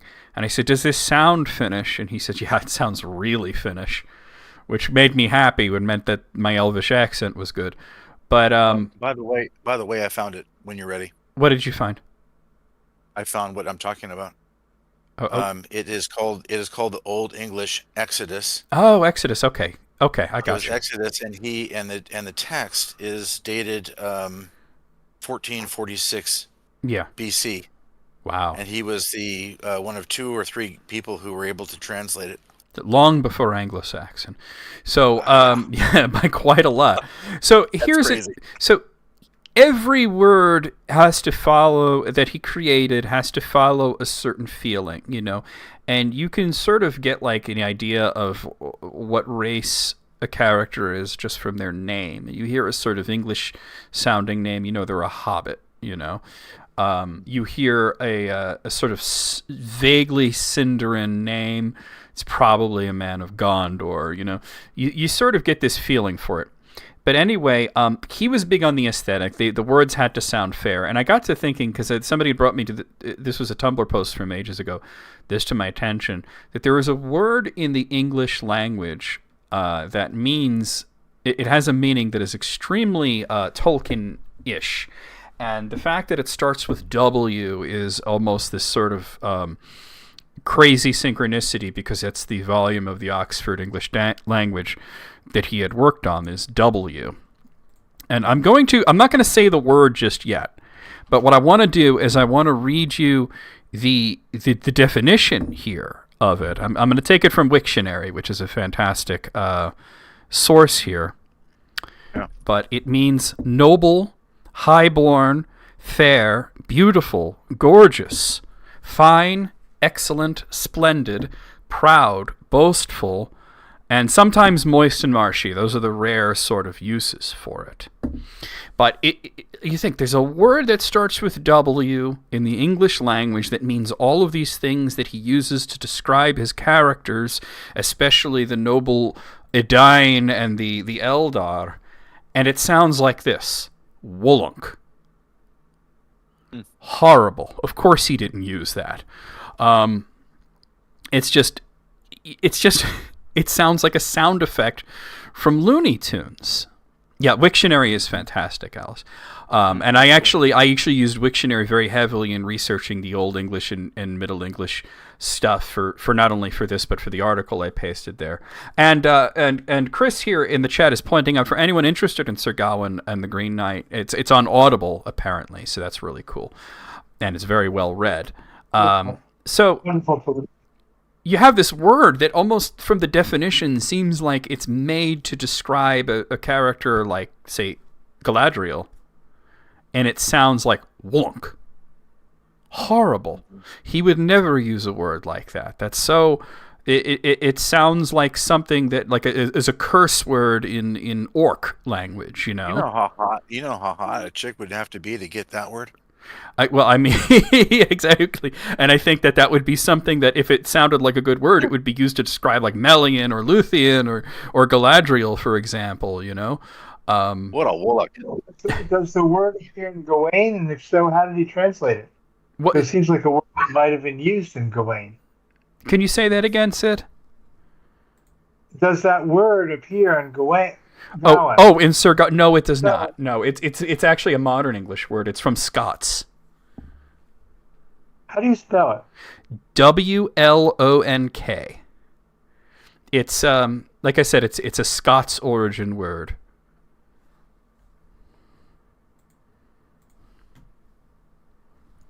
It doesn't appear in Sir Gawain and the Green Knight unless there's another translation that does use it. But yeah.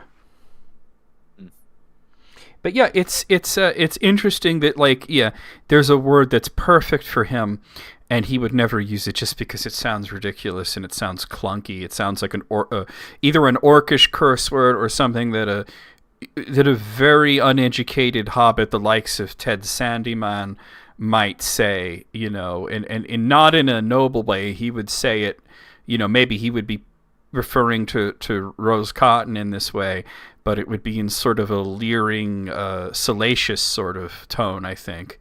She's a real Wollunk, she is, that sort of thing. That all sounds super caveman type, Well, I mean, we're talking about Ted Sandyman here, I mean, that guy is like straight out of the drink the glass, eat the beer, And then we think of, here's a really interesting is that Tolkien, when he created his hobbits, he decided that they live longer than people do, because we live to be 70, 80 years old, sometimes more, sometimes less, but that's like an average lifespan. Especially during his time, it would have been about 70. And he lived to be in his 70s, so there is that. And then there's, hobbits who generally get to 100 years old. They live longer than us. And even though they drink to excess, they eat too much, they smoke a lot, but they lead these simple rustic lives and everything. and they live a long time. And then he realized at some point, and I love this thought process here, is that I'm aware of that, Chewy. We're going to have to work on it. I'm sorry about that. There's something going on. I'll be talking about it after stream. There is a word. There needs to be a word for this, because he realized that these guys who, they come of age at 33 years old, they have to have that sort of rebellious phase that we refer to as the teenage years, because of the linguistics, 13, 14, and I can go into counting and linguistics for way longer, because there's only 5 minutes left, so we're not going to do that. And I could talk about the word 11D and its origins and everything. But he says these guys are going to have that phase in their 20s, so he invented the word tween. And this is a word that people say all the time, and they have no idea he created this word. And now it has a different meaning, and I want your opinions on this, Matt, and said, what would Tolkien think of the common modern usage of the word tween? How is it being used?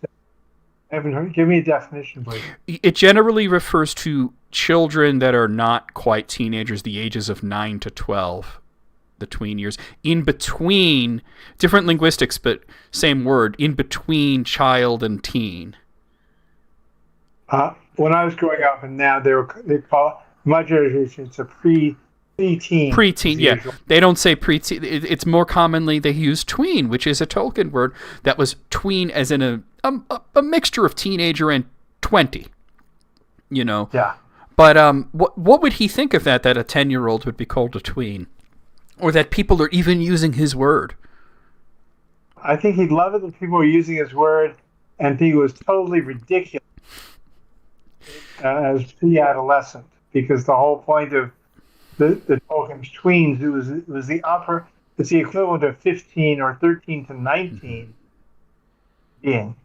So yeah, it's also related to a phenomenon that has grown up in selling books, which is called young adult. Yes. Well, it turned out young adult books are not primarily read by young adults. They're primarily read mostly by women, some men in their 20s who emotionally never grew up. And I think that is that type of people that he would love to. Let's start calling them tweens. What do you think on this, Matt? I think he would. I think he's smart, so I think contextually he would understand that things have changed a little bit. Mainly because in his generation, all the way up until I want to say the 50s and 60s, there was no special designation between 18 and 21-year-old. Once you turned 18, you could literally do anything. You could get an assault rifle. You could drink. You could get a car. You could do anything. So we've made this weird zone between 18 and 21 in the distinction of what I would call phased rights rights that you have, and now so we've blurred it. We've made it, but it just doesn't seem right anymore. I think that he would understand it and go, okay, that's another tween area, the 10s, 11s, and 12s. And I think he would be, okay, well, things have changed and things move along. I don't think he would hate it. I think he would go, okay, that makes, I guess your people are going to use that term that way. I always like the word tween because it is a cool Tolkien-esque type of word. I love that you said that, and I'm inclined to agree with you on this. And with only like 90 seconds left, I have to say that you brought up a really important point that I hadn't thought of, is that the term teen didn't really exist through most of his time. It came from the 50s, which is when The Lord of the Rings came out. That's right. I was part of a psychological study and conference as one of the subjects when I was 16, and by a bunch of psychologists pointing out, go back anywhere from ancient biblical times through Shakespeare, marriage was typically at 14 years old. There was nothing we would now call teenage years as part of the culture. That's true. And you were working 12 hours a day as an apprentice, if you were a man, running a household with no conveniences, female, and starting to want a sexual partner and working very directly towards it by age 13. Yeah. And psychologists says we invented teenage the concept teenage and all the problems that come with it. Okay. Okay. Well, we're out of time. I'm going to give. I do have final thoughts. We're going to go through that. Well, I have 10 seconds, so I'll quickly say what's really interesting about what you just said and the psychological aspect of it and how things have changed over the centuries is that with the rise of people who are 23, 24 years old, not really being full adults anymore. We have become very Hobbit-like. And I think he would appreciate that. I think he would appreciate a slower development because this is a guy who was rushed off to war when he was still a teenager, Okay, the final thoughts, Sid, first. Go ahead. Actually, I feel done. Thank you. But if you want to read more about Arundel, go to Archive of Our Own. I've got a fan fiction novel half up there called Arendel's Star. And you'll really like it. Okay. Matt, final thoughts. Well, I love the fact that we get to talk about, language because he's just such a master at it. And I just think it was a good little topic. Later on in this episode today, I've got my very short poem that I'm going to read in Black speech. And so I'm excited to get to that because you're going to be able to see some of the work that's gone into from other people, but also myself to try to make this working language based on some Hurrian base elements. So we'll be doing that later on. Wait, hold on. This is the first, as host, this is the first I'm hearing it. When were you planning to read this? Oh, it'll take maybe, it might take about 5 minutes. No, that's fine. I was just asking, like, when you had planned to do that. Was that something you wanted to do during the outro? Well, I announced it last time that I would get to it at this next show. And so whenever you feel it's the best time to do it, let me know. We'll stick it in after Sid's section. And my final thoughts and and Chewy here, he brings up Chris brings up a point, and this is important. He's sort of pointing out that what Sid said is a little Eurocentric. For marriage beginning at 14. That was only some cultures. Not every culture in the world practiced that. So it is important to acknowledge that. And Chewy brought up a good point. Like, if we are becoming more Hobbit-like, eating more meals, growing up slower, maybe we'll start to live longer. Maybe we'll start to live to be 100 and have 13 children, and like Sam did, Yeah. Okay. When you're living a good lifestyle, right? And you're not worried about car insurance every single day. That's okay. If your biggest problem is where to find your fish for the night, and whether this potato is too big or not, whether to have second breakfast now or wait 15 minutes, And so my final thought on this really is just to say, yes, I really just want to reiterate what I said earlier, is that if you really like Tolkien's writing, really look into his translation stuff, look into Sir Gawain and the Green Light, read his version of Beowulf, even if you've read other versions of these stories before. And by the way, go see the Green Knight movie. I think it's on Netflix. Really, really good version of it as well. Now, Sid, for your, as a matter of fact, Matt, you should definitely watch that film, because I think that the guy who directed that would be a fantastic person to do something like the Children of Húrin if it was ever done. Yeah. Now, Sid, you had requested a little bit of extra time for your intro. You want me to set it for 4 minutes, right? That's right, 4 minutes, because it's an intro and a reading. Okay. Which matches what other people have done tonight. All right, well, go ahead, 4 minutes. What warriors are ye clad in corselets that have come thus steering your tall ships over the streets of the sea, hither over deep waters? A little further on, reading from Tolkien's translation of Beowulf, the watchman spake, sitting there upon his steed, fearless servant of the king. A man of keen wit, who takes good heed, will discern the truth in both words and deeds. Do we hear echoes of Beowulf in The Lord of the Rings, particularly in the arrival of Gandalf, Aragorn, Legolas, and Gimli at the Golden Hall of Meduseld? I think we do. Consider, Gandalf, draw no weapon, speak no haughty word, until we are come before Theoden's seat. None are welcome here but our own folk, and those who come from Mundburg in the land of Gondor. Who are you that come heedless over the plain, thus strangely clad, riding horses like to our own horses? Speak now and be swift. Hama, the gatekeeper, yet in doubt, a man of worth will trust his own wisdom. I believe you are friends and folk worthy of honor, who have no evil purpose. You may go in.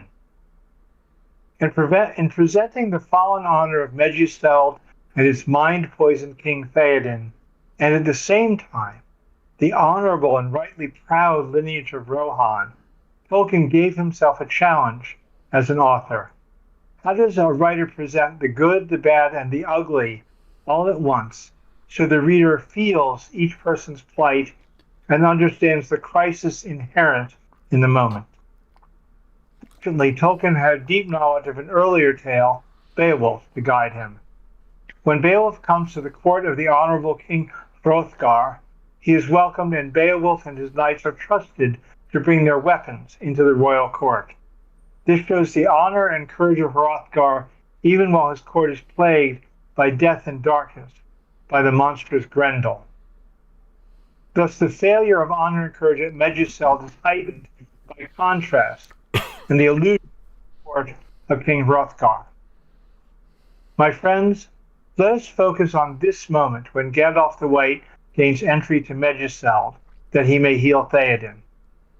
In your view, how did Tolkien make this work? So specifically down to this one moment in the beginning of the Two Towers. How did he use foreshadowing? How is the honor and dishonor of Theoden's Hall presented in the Battle of Wills over the barring of the guests' weapons in the hall? What other symbols of both honor and cruelty are used? What is revealed there, not only of Theoden and Wormtongue, but also Gandalf and our hero?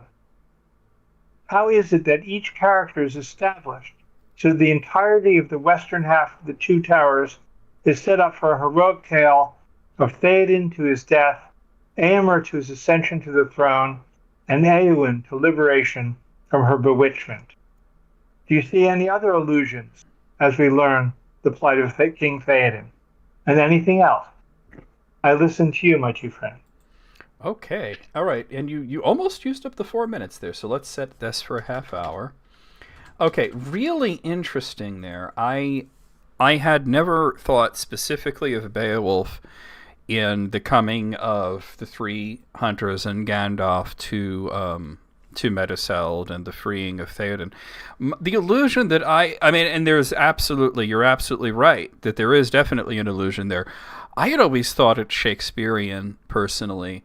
That was where my mind always went, and I thought, that especially this sort of almost satirical conversation about weapons, where it's like Hama has to tell them that they're not allowed to bring their weapons, and each of them has some sort of argument or some sort of condition that they have to put upon it, and it's sort of like I can see Falstaff being part of this scene, and just starting to argue about, well, is my belly to be considered a weapon of great, So I could see, it as a comedy moment to me there, and a very Shakespearean moment. I hadn't thought of Beowulf, and I think you're absolutely right there. And Alice in the chat is saying, that also that they had never thought of that either, and thanking Sid for the new angle here on this scene.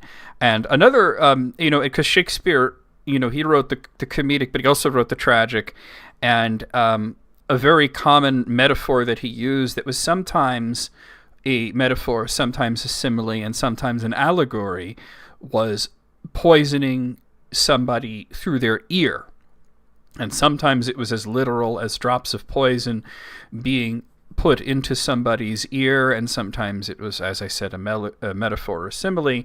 And we see this with Grima Wormtongue and Theoden, King of the Mark, where Theoden has become convinced that he is too old and too feeble and too senile to really be an effective leader, and that he has to let Grima sort of run the country into the ground to its detriment, of course.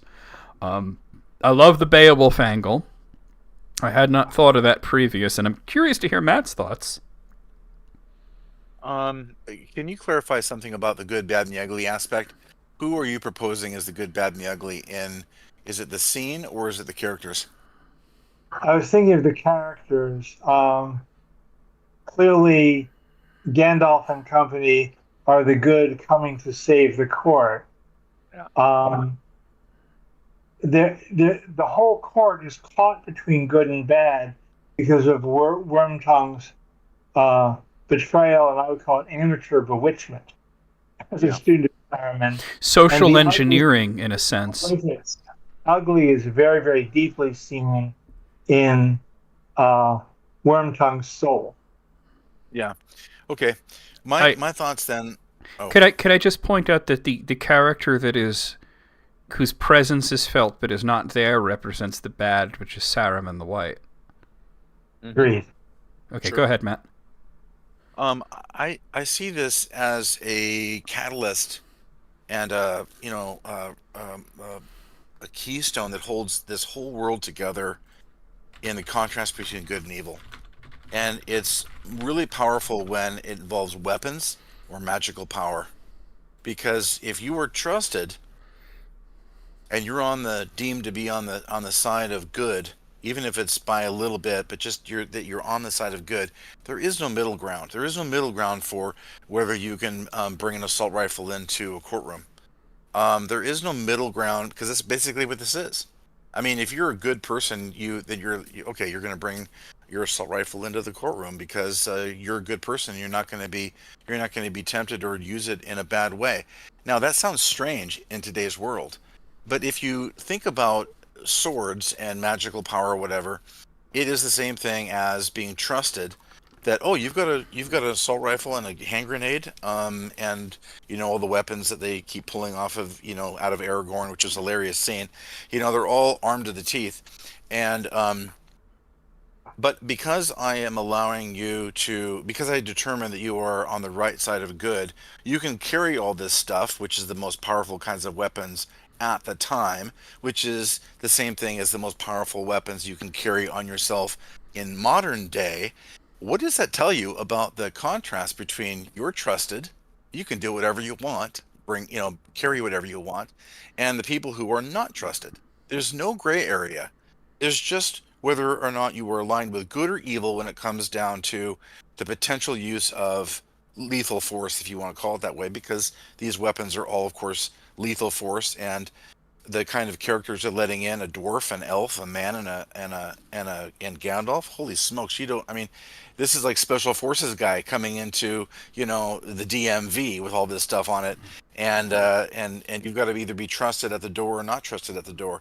So I see all of this as the middle of the chessboard, the middle of Midgard, the middle of Middle Earth, where we are set and where we occupy. But we are being judged at those moments by each other in general about what side of the aisle you were on. And there is no middle aisle. There's either you are on the left or you are on the right. And okay. I see that really, really clearly in so much of Tolkien like you guys do, but that's my thought on it. Okay. And I will pass that to you in a moment, Sid. I have a thought, and also just from the chat, I wanted to point out that Chewie brought up the idea of corruption versus nobility as a theme, as Grendel and Hrothgar or Saruman and Theoden. There's two things that I wanted to bring up. One is, in the idea of trust, because of course, walking into a king's hall armed, whether the king is protected or not is something that you are. Yes, you're being trusted there. You're being trusted that you are armed, but you are not going to do anything negative. And I don't think that Wormtongue really thinks that anybody's going to attack him or attack Theoden. I think Wormtongue just wants to emasculate these characters and remove their weapons and make them feel weak before his puppet Theoden, who is bewitched. Now,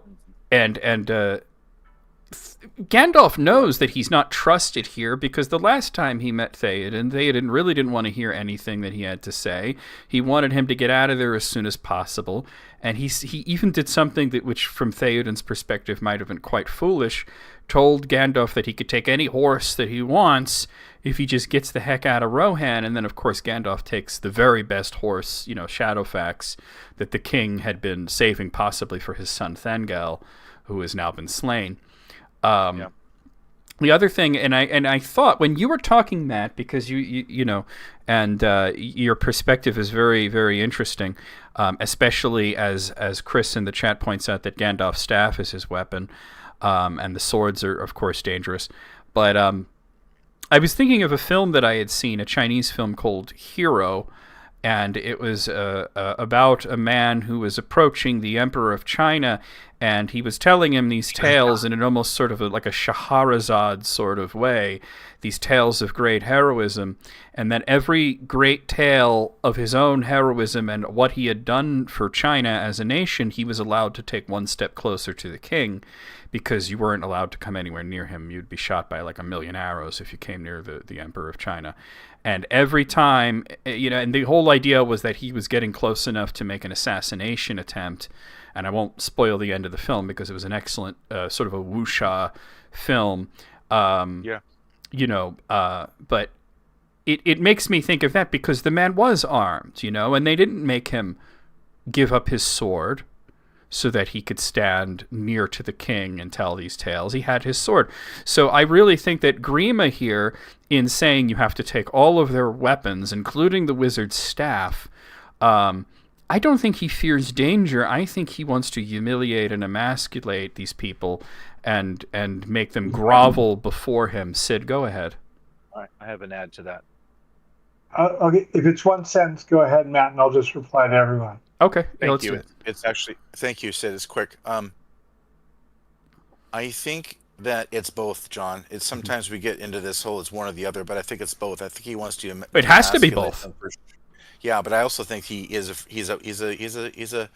a narrow-minded. Well, he's a coward and a crowd. Yeah, and so he also does not want to have any weapons in the hall. Yeah. Matt, I want to first of all thank you. You framed what I would call the very core of the question I want to discuss in what you said, and what I'm going to, and John, you contribute to that. I'm going to build on that core because it goes into some very interesting and strange place. The one thing I'll say about what Matt was saying about carrying weapons in, if we go back to Beowulf for a second, what the truth is there is that everyone always kept their weapons. And if you took away a guest's weapon, you were saying, I don't trust you, I dishonor you. That's very clear from chapter 1 of Beowulf. So the carrying of one's weapon is a point of honor. And it might lead to a duel or just walking away if the king in his own course says, no one with weapons. A lot of heroes who could play the dragon, they'll say, okay, sorry, I'm going to come kill your dragon, but you're out of luck. Oh, Sid, can I give you an ad real quick? Just a real quick sentence to add to what you said. Once they have expelled Grima, it's not like in the film. It's not a magical transformation for Theoden. He doesn't become 20 years longer. Gandalf doesn't strike him with his staff. But there is a line in there that was from the book, and he says to Theoden, your hands would remember their strength better if they gripped your sword. And I think that plays into what you're talking about. Exactly. And how does that... But there are two more points before we can get to that transformation. We know that Grima uses poison, but poisoned words like Saruman, and literal poison. But if poison is a weapon, then healing is a counter weapon. And I believe, John, I agree with what you said about dishonoring them, but I don't think Grima feels stabbed or slashed. I do feel he is terrified of Theoden being healed. Mm-hmm. And the reason he says, probably cued in by Saruman, don't let Gandalf come in with his staff, is he knows that Gandalf with his staff can heal. He carries Narya. And that's what he's trying to present. And the other thing is, if we're trusting people as warriors to carry their weapons even into our homes, deceit is a central issue. Wormtongue's deceit, Saruman's deceit, but also, in a very playful way, Gandalf's deceit. That quote I read earlier about say no haughty word before you get before Theoden, and actually Aragorn and Legolas and Gimli all obey that, but Gandalf breaks it. And he says a whole bunch of haughty words. Mm-hmm. And he nearly gets thrown out. But he and Aragorn begin this phenomenal interplay that it's like a bait and switch magic trick, and all of a sudden you can't argue against Aragorn saying, let the old man have his staff. It can't be anything. It's exactly what had to happen, because Gandalf needed his staff, not to walk, but it was part of his magic to heal Theoden. And, I said that the film, Peter Jackson's film, missed the point of the scene in some ways, but one aspect of it that I absolutely loved was that after Gandalf, I was like, he wouldn't part an old man from his walking stick, and Hama lets them through. And Aragorn does a little bit of theater there, and Gandalf's sort of like leaning on him and almost limping, like, oh, I'm such an old, infirm guy. I need my big, strong friend to help me stand up. It was something that I didn't even notice the first time I watched the film. My mother pointed it out to me. She said, look at how Aragorn is supporting Gandalf there. Going back to the talk about weapons, I do think that the dishonor and the emasculation is the more important thing to Grima. He is a coward, but at the same time, the likes of Gimli and Aragorn and even Legolas don't need weapons to tear this guy apart. Yeah.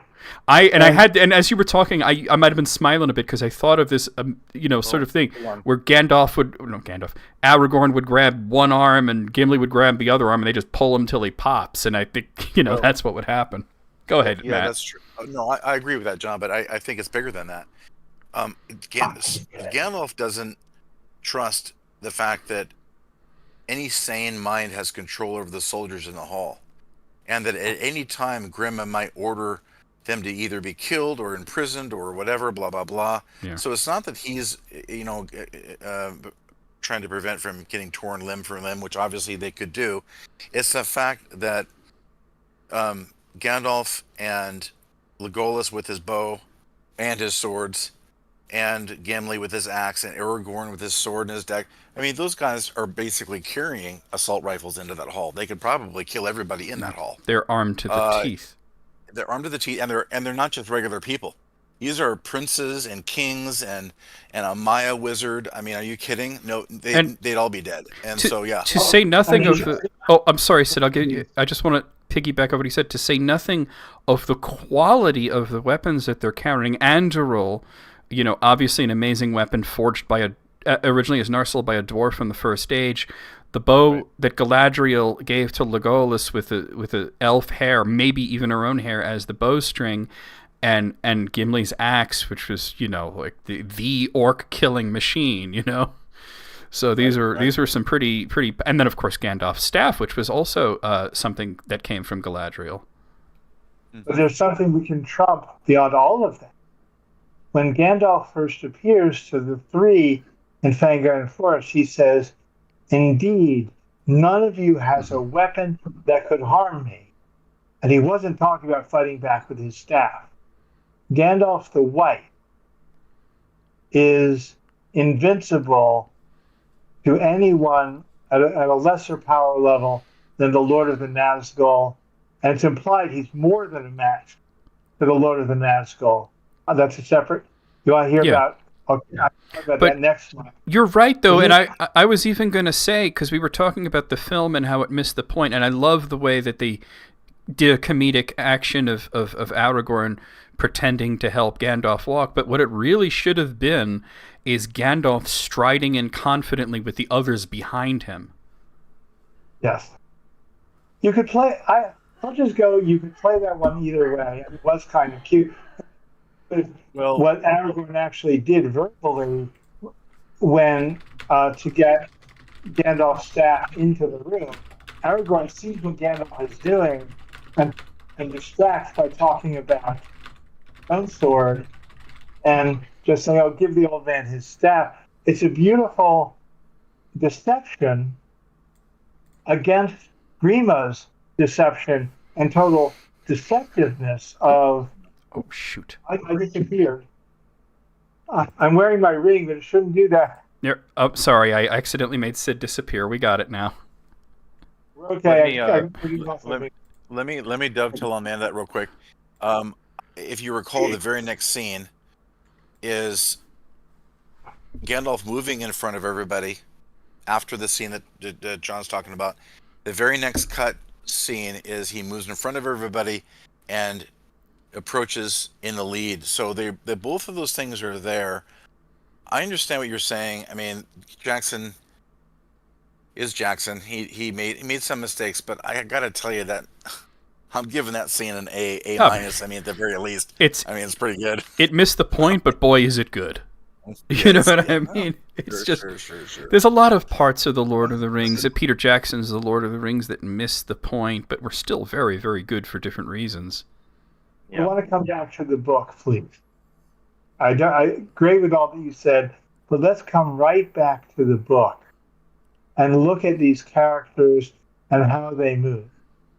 The healing of Theoden is magnificent, but in the old English warrior culture, his victory is death. He dies a battle hero. That is the real destination of a warrior king of either the periods of Old English in England or Rohan. And earlier, John, you were mentioning various language associations. Yes. Language of the Rohirrim is most clearly and closely, of all the languages of Middle Earth, it's Anglo-Saxon. In Anglo-Saxon. Yeah. And they were, and the Rohirrim were Northmen. They were like the Norse. They were Northmen that were invited to live in the South. As were the hobbits, yes. If you think about it. They followed much the same course as they are. I mean, and that's why Theoden was the only one who knew anything about halflings, in the South. And furthermore, you mentioned the idea of coming home, and remember the original title of The Hobbit, There and Back Again. Was There and Back Again. Mm-hmm. All that was important to him was getting back home. Picking up a ring, killing a dragon, helping out his friends. Yeah, got to go through all that. I want to get back home. And what has happened here? Everyone in Rohan is able to get back home. King Theoden reclaims his throne and go on to his heroic end. Éomer is released from prison and goes on to, sadly, given, he's a nephew, not a son, but rightly ascend to the throne. Éowyn, who has been bewitched and degraded and threatened with rape, and mistakenly falls in love with Aragorn, which Aragorn handles magnificently, renounces all love, becomes the male ideal model of war hero, and then returns healed, having killed the most powerful evil being who can be killed among the remaining enemies, to fall in love and be elevated to Queen, essentially, it's not, Princess of Ithilien. Married to a prince, totally appropriate to her level, because it's also a step up, given that Faramir is both of the Númenóreans, Gondor, and connected to an elven lineage through the House of Imrahil. Mm-hmm. So everyone is elevated to their success through this one moment in which Gandalf he'll Theoden, and Grima is pitied and given mercy, but nonetheless descends to his own death by murder, and takes Saruman down with him in the end. So it's a phenomenon where you have what you were talking about before, John, of the good and evil. There's deception, there's fall from grace, but in the end, everything is restored in righteous, clear vision. And who holds that vision? Not Gandalf the Grey, he didn't have it yet, but Gandalf the White has the technical term is pleniscient. He's not omniscient like Eru. Only Eru is omniscient. But he's pleniscient. He can look east and see where Frodo is right now from Fangorn Forest. He can always check up on the ring bearer. He can read the mind of Sauron and know what Sauron is thinking anytime he wants to. It's done very subtly, but it happens over and over again. That Gandalf sees anything he needs to see instantly and correctly to complete his mission. That was the gift of full awakening he was given with his reincarnation and his establishment as the heir to really all five Istari, the one left to embody the mission and complete it, and come back for a little while to complete it. And all of that is carried in this one scene. We see it's also Gandalf's first act of power, followed by another and another and another, all done with full confidence. Gandalf being right where he needs to be, and always from that moment forward, and making sure where they need to be. I wanted so wonderfully. I wanted to talk a little bit about Eowyn here, and this goes a little bit more into the Return of the King than the Two Towers, but you did go into her whole arc there and her eventual. She's sort of the Sam of the race of men in a way, in that she gets the best possible ending. She gets home, like you said, and winds up ascended in a way that she never would have imagined. Not just as a shield maiden of Rohan, but Princess of Ithilien, and just a very important person that represents in a lot of ways the bridging of Rohan and Gondor. Just a quick question: did you see the War of the Rohirrim film, Sid? No, I didn't. Okay, I have to recommend you make the time to watch that, because it's just pure Rohan from beginning to end, and they even though they changed a few small details here and there, they understood the plot. You mentioned that for the Rohirrim, and she is Rohirrim. Victory is death, death is victory, and I was thinking about that's their battle cry: death, death, death. And we see it with how they honor even the horses that fall in battle are buried in honor, and how dying in battle is sort of like their ideal. That's the Norse bit of them, that Northman, we need to go to Valhalla sort of thing. But for Eowyn specifically, she's doing a lot of different things in coalescing the history of Rohan and the culture of Rohan into this one moment where she kills the Witch King, and then she's from the north. The sword that Merry's using is from the north, but also from the west, and it's all coalescing into this point, as you mentioned, the here and now. But what's really interesting is that Tolkien had this beautiful moment where he could have just killed her off there and it would have been fine, and he still decided no, she has to have the good ending. She has to basically get the ending that Sam got, and she has to marry Faramir and be this really important person going into the Fourth Age. And there is I'm going back to Shakespeare. We started with Beowulf and Shakespeare, and I'm going back to it. because Eowyn is a combination of two different characters that he had in the early drafts. He scrapped one. He gave the personality to another. She's a combination of a lot of things, both in literary terms and in non-literary terms. But what's really interesting here is that it's also kind of thumbing his nose at Shakespeare for the way that he found the resolution of Macbeth to be unsatisfactory. Mm-hmm. That, the whole no man born of woman, the prophecy that he thought, well, that should be a woman then, and they came up with this whole Caesarean section claptrap. And I love Shakespeare, but I have to agree with Tolkien that was kind of a wasted opportunity. And he's sort of saying, I'm going to do this so there's reflections of Beowulf, and there's reflections of Shakespeare in here, and there's reflections of a lot of Norse myth and stuff like that going on here. Can I add something here? Yeah, no, go ahead. I was done anyway. Yeah, it's important. It's important for us modern, smarty pantses from our era to think, we know everything and people in the past don't know anything. That's my favorite. But the word man doesn't mean man back then. To Shakespeare, it just means mankind. Yeah. It's not man. So, taking into context, he's not. I understand why Tolkien did what he did, and I kind of agree with him, because Shakespeare just loves tragedy for this tragedy's sake, because it's some kind of, fun thing. Of course, he's mocking the current times at the same time, which were terrible. But anyway, it just means born of man, meaning mankind, not. Anyway, that's all I got. Well, in that case, it should have been like some sort of creature or something. Go ahead, Sid. Yeah. Actually, that is clarified very carefully. So let me answer that one first, and then come back to John. You gave me another deep realization of another element here.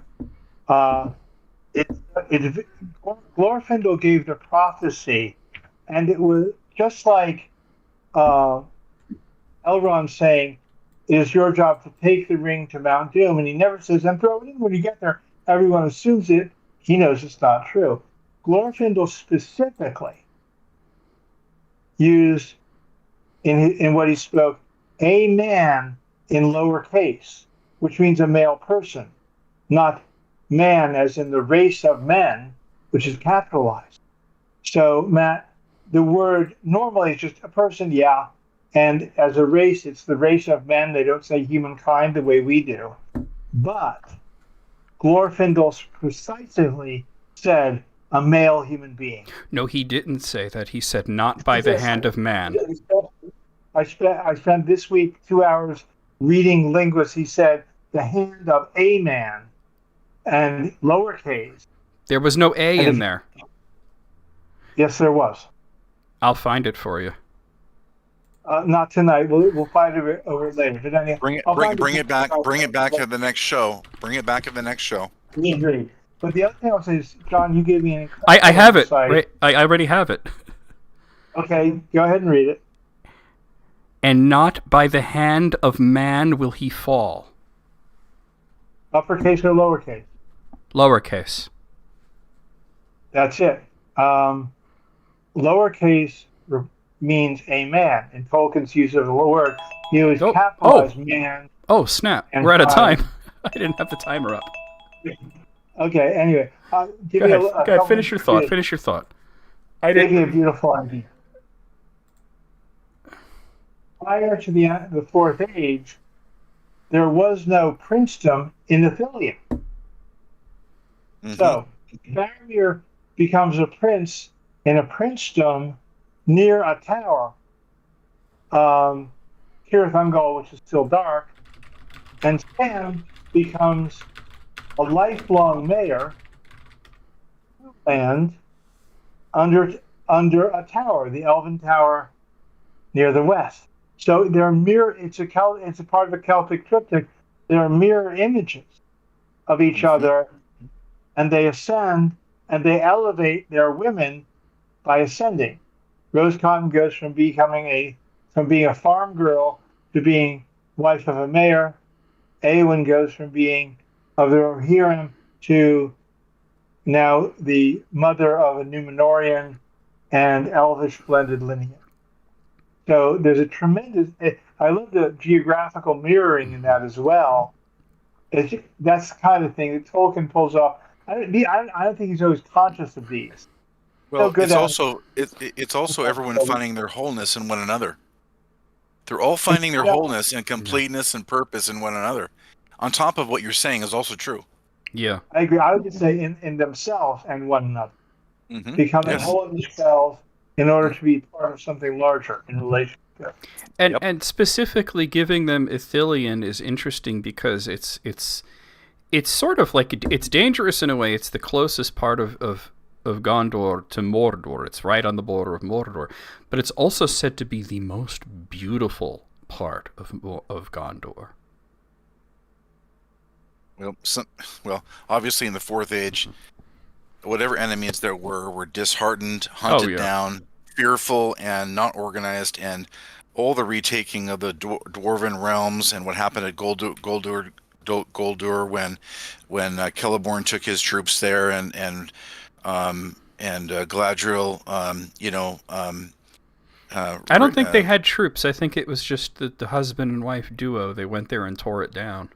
No, it indicates, the passages indicate that he went there in force, and that's not him only. Well, what it said was Galadriel and Celeborn. They went there. I understand that, but there's troops there. There's evil beings there. They had troops to take. Hold on. Yeah, we are out of time here anyway. But right. they never mentioned troops. But we're gonna, since we're done here, we're gonna give you a little bit of time here to read your poem here. I'm ready. Now, could you set this up a little bit for anyone who wasn't here last time? Yeah, in the last couple of episodes, I was talking about doing some translation work. I actually started about 5 months ago into black speech, and I won't get into how many hours and research I've been doing, but I'm doing a lot of research, and I'm going to I've converted a poem into black speech. Now, I'm just going to read it from my article that I posted. It's just better. So finally, I'll offer the following verse as something that orc mothers might tell to their imps for a scary sack time story. It's not nighttime for them; it's sack time. Yeah. Or as a rumor of long past lore. So this is like orc lore for their little kids in their little caverns and things like that. Their version being undoubtedly crude, mine less so, but still kind of crude. However, I have also translated it into black speech. The title is. No, I think we should.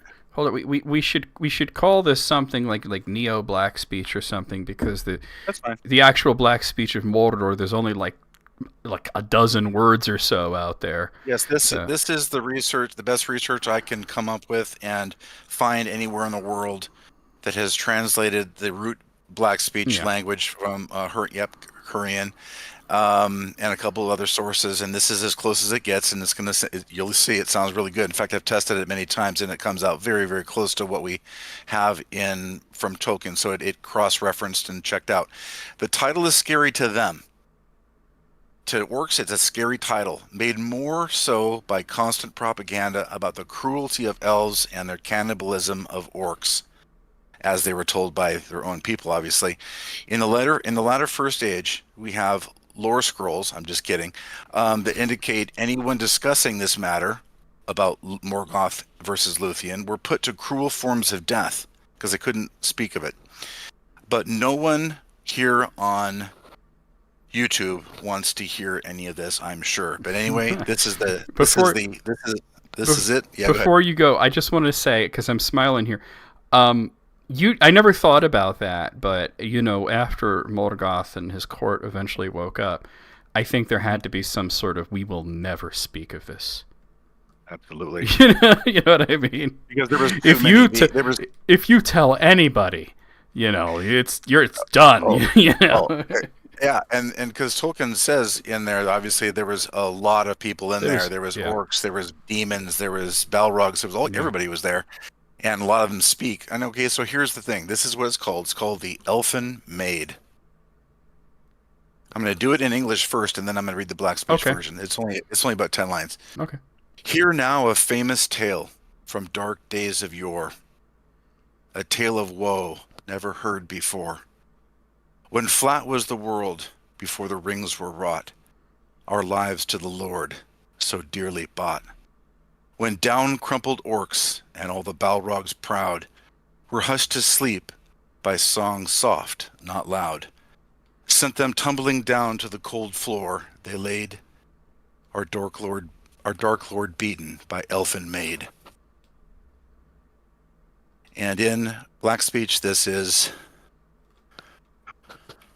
Klarsel gashnuz of Vitur vat il, a gashnaz krybag narkul tafolun ugil, a muk bat gokut ugil nazgi, izubu kibom ugoth zatal zabzi, a muk gamal lump, Urakai og uluk balrag nult, darug uldul tarthrul gashan zarzanult, darug ulump gamul mab fatoft drul ululdul, izubul burzgoth buf tarthrul golug grul. You know, your Russian came through a lot there, I think. It sounded very Well, it's a gutter. Very Yeah. Slavic. Laurel says it's excellent. My only critique, there's only one thing I would change. I think you need to translate the word Balrog because that's an Elvish word. Mm-hmm. Let's see, how'd that come It's out? Sindarin. Balrog is from the Quenya Valarauco. It's a powerful demon. That's the only note I have is that you should come up with some neo-black speech form of Balrog. Well, Wait, hold on. You don't have to. They had a word for it in the Fellowship of the Ring. There was a dwarfish term. No, when the orcs started screaming and running, and they said they keep chanting fire, fire, fire. That's what they called the Balrog. But it was they had a black speech word for it. Well, Balrog is fire demon. Powerful demon. Yeah, that's right. Because it's from Valarauco, power demon. But actually, I can believe the orcs called him a fire demon. That would work very well. It was just fire. Yeah, exactly. But they kept saying fire. I think it was gosh. Gosh. So if what would fire Diamond be with gosh in it instead of bar would be gosh? Maybe it could be demon. just if you needed two syllables, it could be like some sort of like intensifier, like great fire, you know.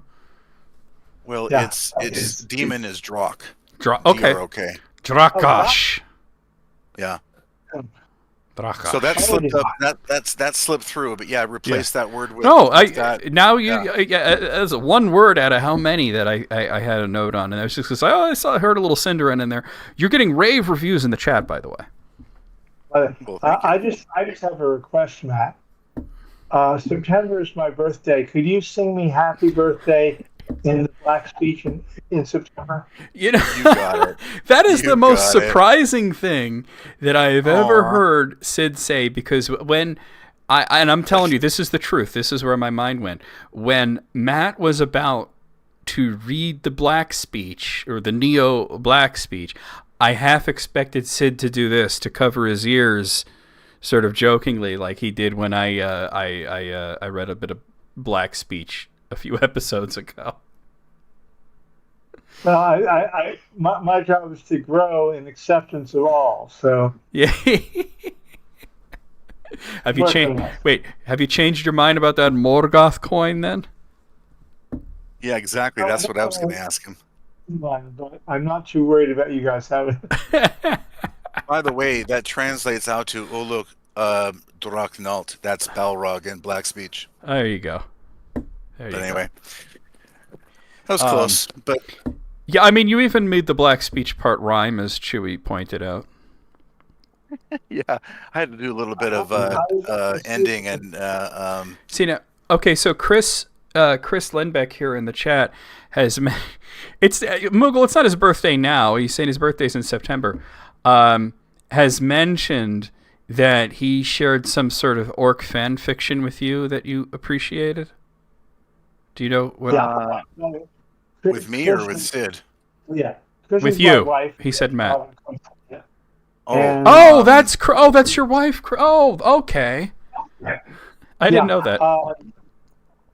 Chris wrote a marvelous piece of fanfic, very close to what Laurel was writing about.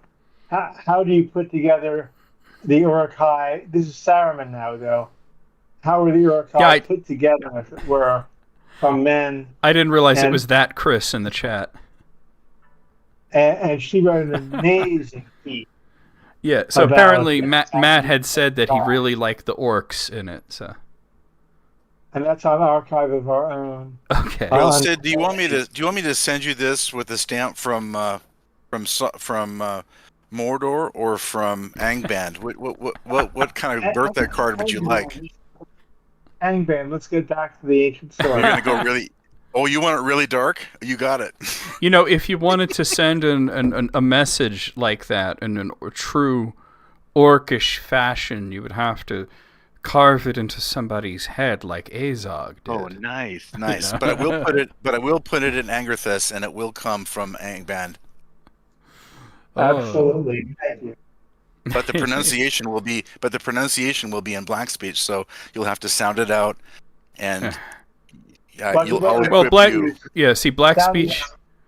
black speech doesn't. Instead of a sweet like you. Black speech does not have a written mode, so are you going to write it in Tangwar like Sauron did? I'm gonna write it in Kirith. You're gonna do the runes. Okay. Angrithus. Yeah. Okay. Runes. That's the universal. That's the universal language. I'd like universal script. I would also like to see it in transliterated English so I can read it aloud myself. Yeah. You'll get the whole caboodle. But listen, hold on. I can't do it the same way because if it comes from Angband, it's going to have to look authentic. I'll have to send a separate envelope for you to be able to read it translated. Agreed. So just put envelopes inside envelopes. Make sure that the one on the outside. That's right. Can I just say, and I think this is a fun thought for everybody. Like when Matt sends out these letters, and these are real these little letters with the wax seals with the Eye of Sauron or whatever on them. I have to wonder what the postal workers think when they come across this old-fashioned envelope with this wax seal on it and dwarven runes. You know, I mean, I really. I really have to wonder, like, what, some person named Kyle that works at the post office. I wonder what they think of that. Oh, they go home at night and tell their spouse, "You would not even believe the mail I had delivered." Matt, I have a challenge for you. This December, please send a gift wish list from Angband to Santa Claus. There you go. Okay, I'll remember that. There you go. I'll remember that. Now, when's your birthday again? Remind me. We can do it in either September or October. Mine is late September, so. Okay. All right. Well, don't be bashful. So we're gonna wrap up here. This is a really fun stream, guys. I'm not accustomed to going this long without a bathroom break, but that's okay because. Actually, I need to bow out immediately and let you finish. Okay. Please again find a Arundel under. Archive of Our Own Seed Camp. You'll enjoy it. Catch you all next month. Gotta duck out. I'm gonna have my camera repaired here soon. Yeah, I got to talk to you about something else, Matt. So just hang out after stream, okay? Okay. So, guys, thank you for coming by to the stream. Thank you for those of you watching on Twitch. Thank you for those of you watching on YouTube. And we will see you guys. I'm going to just give a brief stream schedule for both of those things. For Twitch, I'll just give you the next couple of days because I do stream every day. I'll be live tomorrow afternoon playing Celeste, Saturday night playing Bloodstained Ritual of the Night, and Sunday night playing what was it? Xenoblade Chronicles. I think that's reversed though. I screwed that up. For Twitch schedule, on the 8th, a week from today, I will be doing my next live reading and analysis of the Fellowship of the Ring. On the 15th, we're going to have a gameplay stream of The Hobbit, so we're going to do that again. On the 22nd, we will be doing a stream. I will announce on the community tab what it is. I will let you guys know. If you haven't subscribed to me, now's the time to do so. And please, consider membership on YouTube. You'll see some people in the chat, like William Stone there and Chewy and a few other people, have that lovely little Gandalf G rune next to their name. Yeah. Those are my members. You get to see all the videos early, and you get that awesome little rune next to your name and some access to some emotes.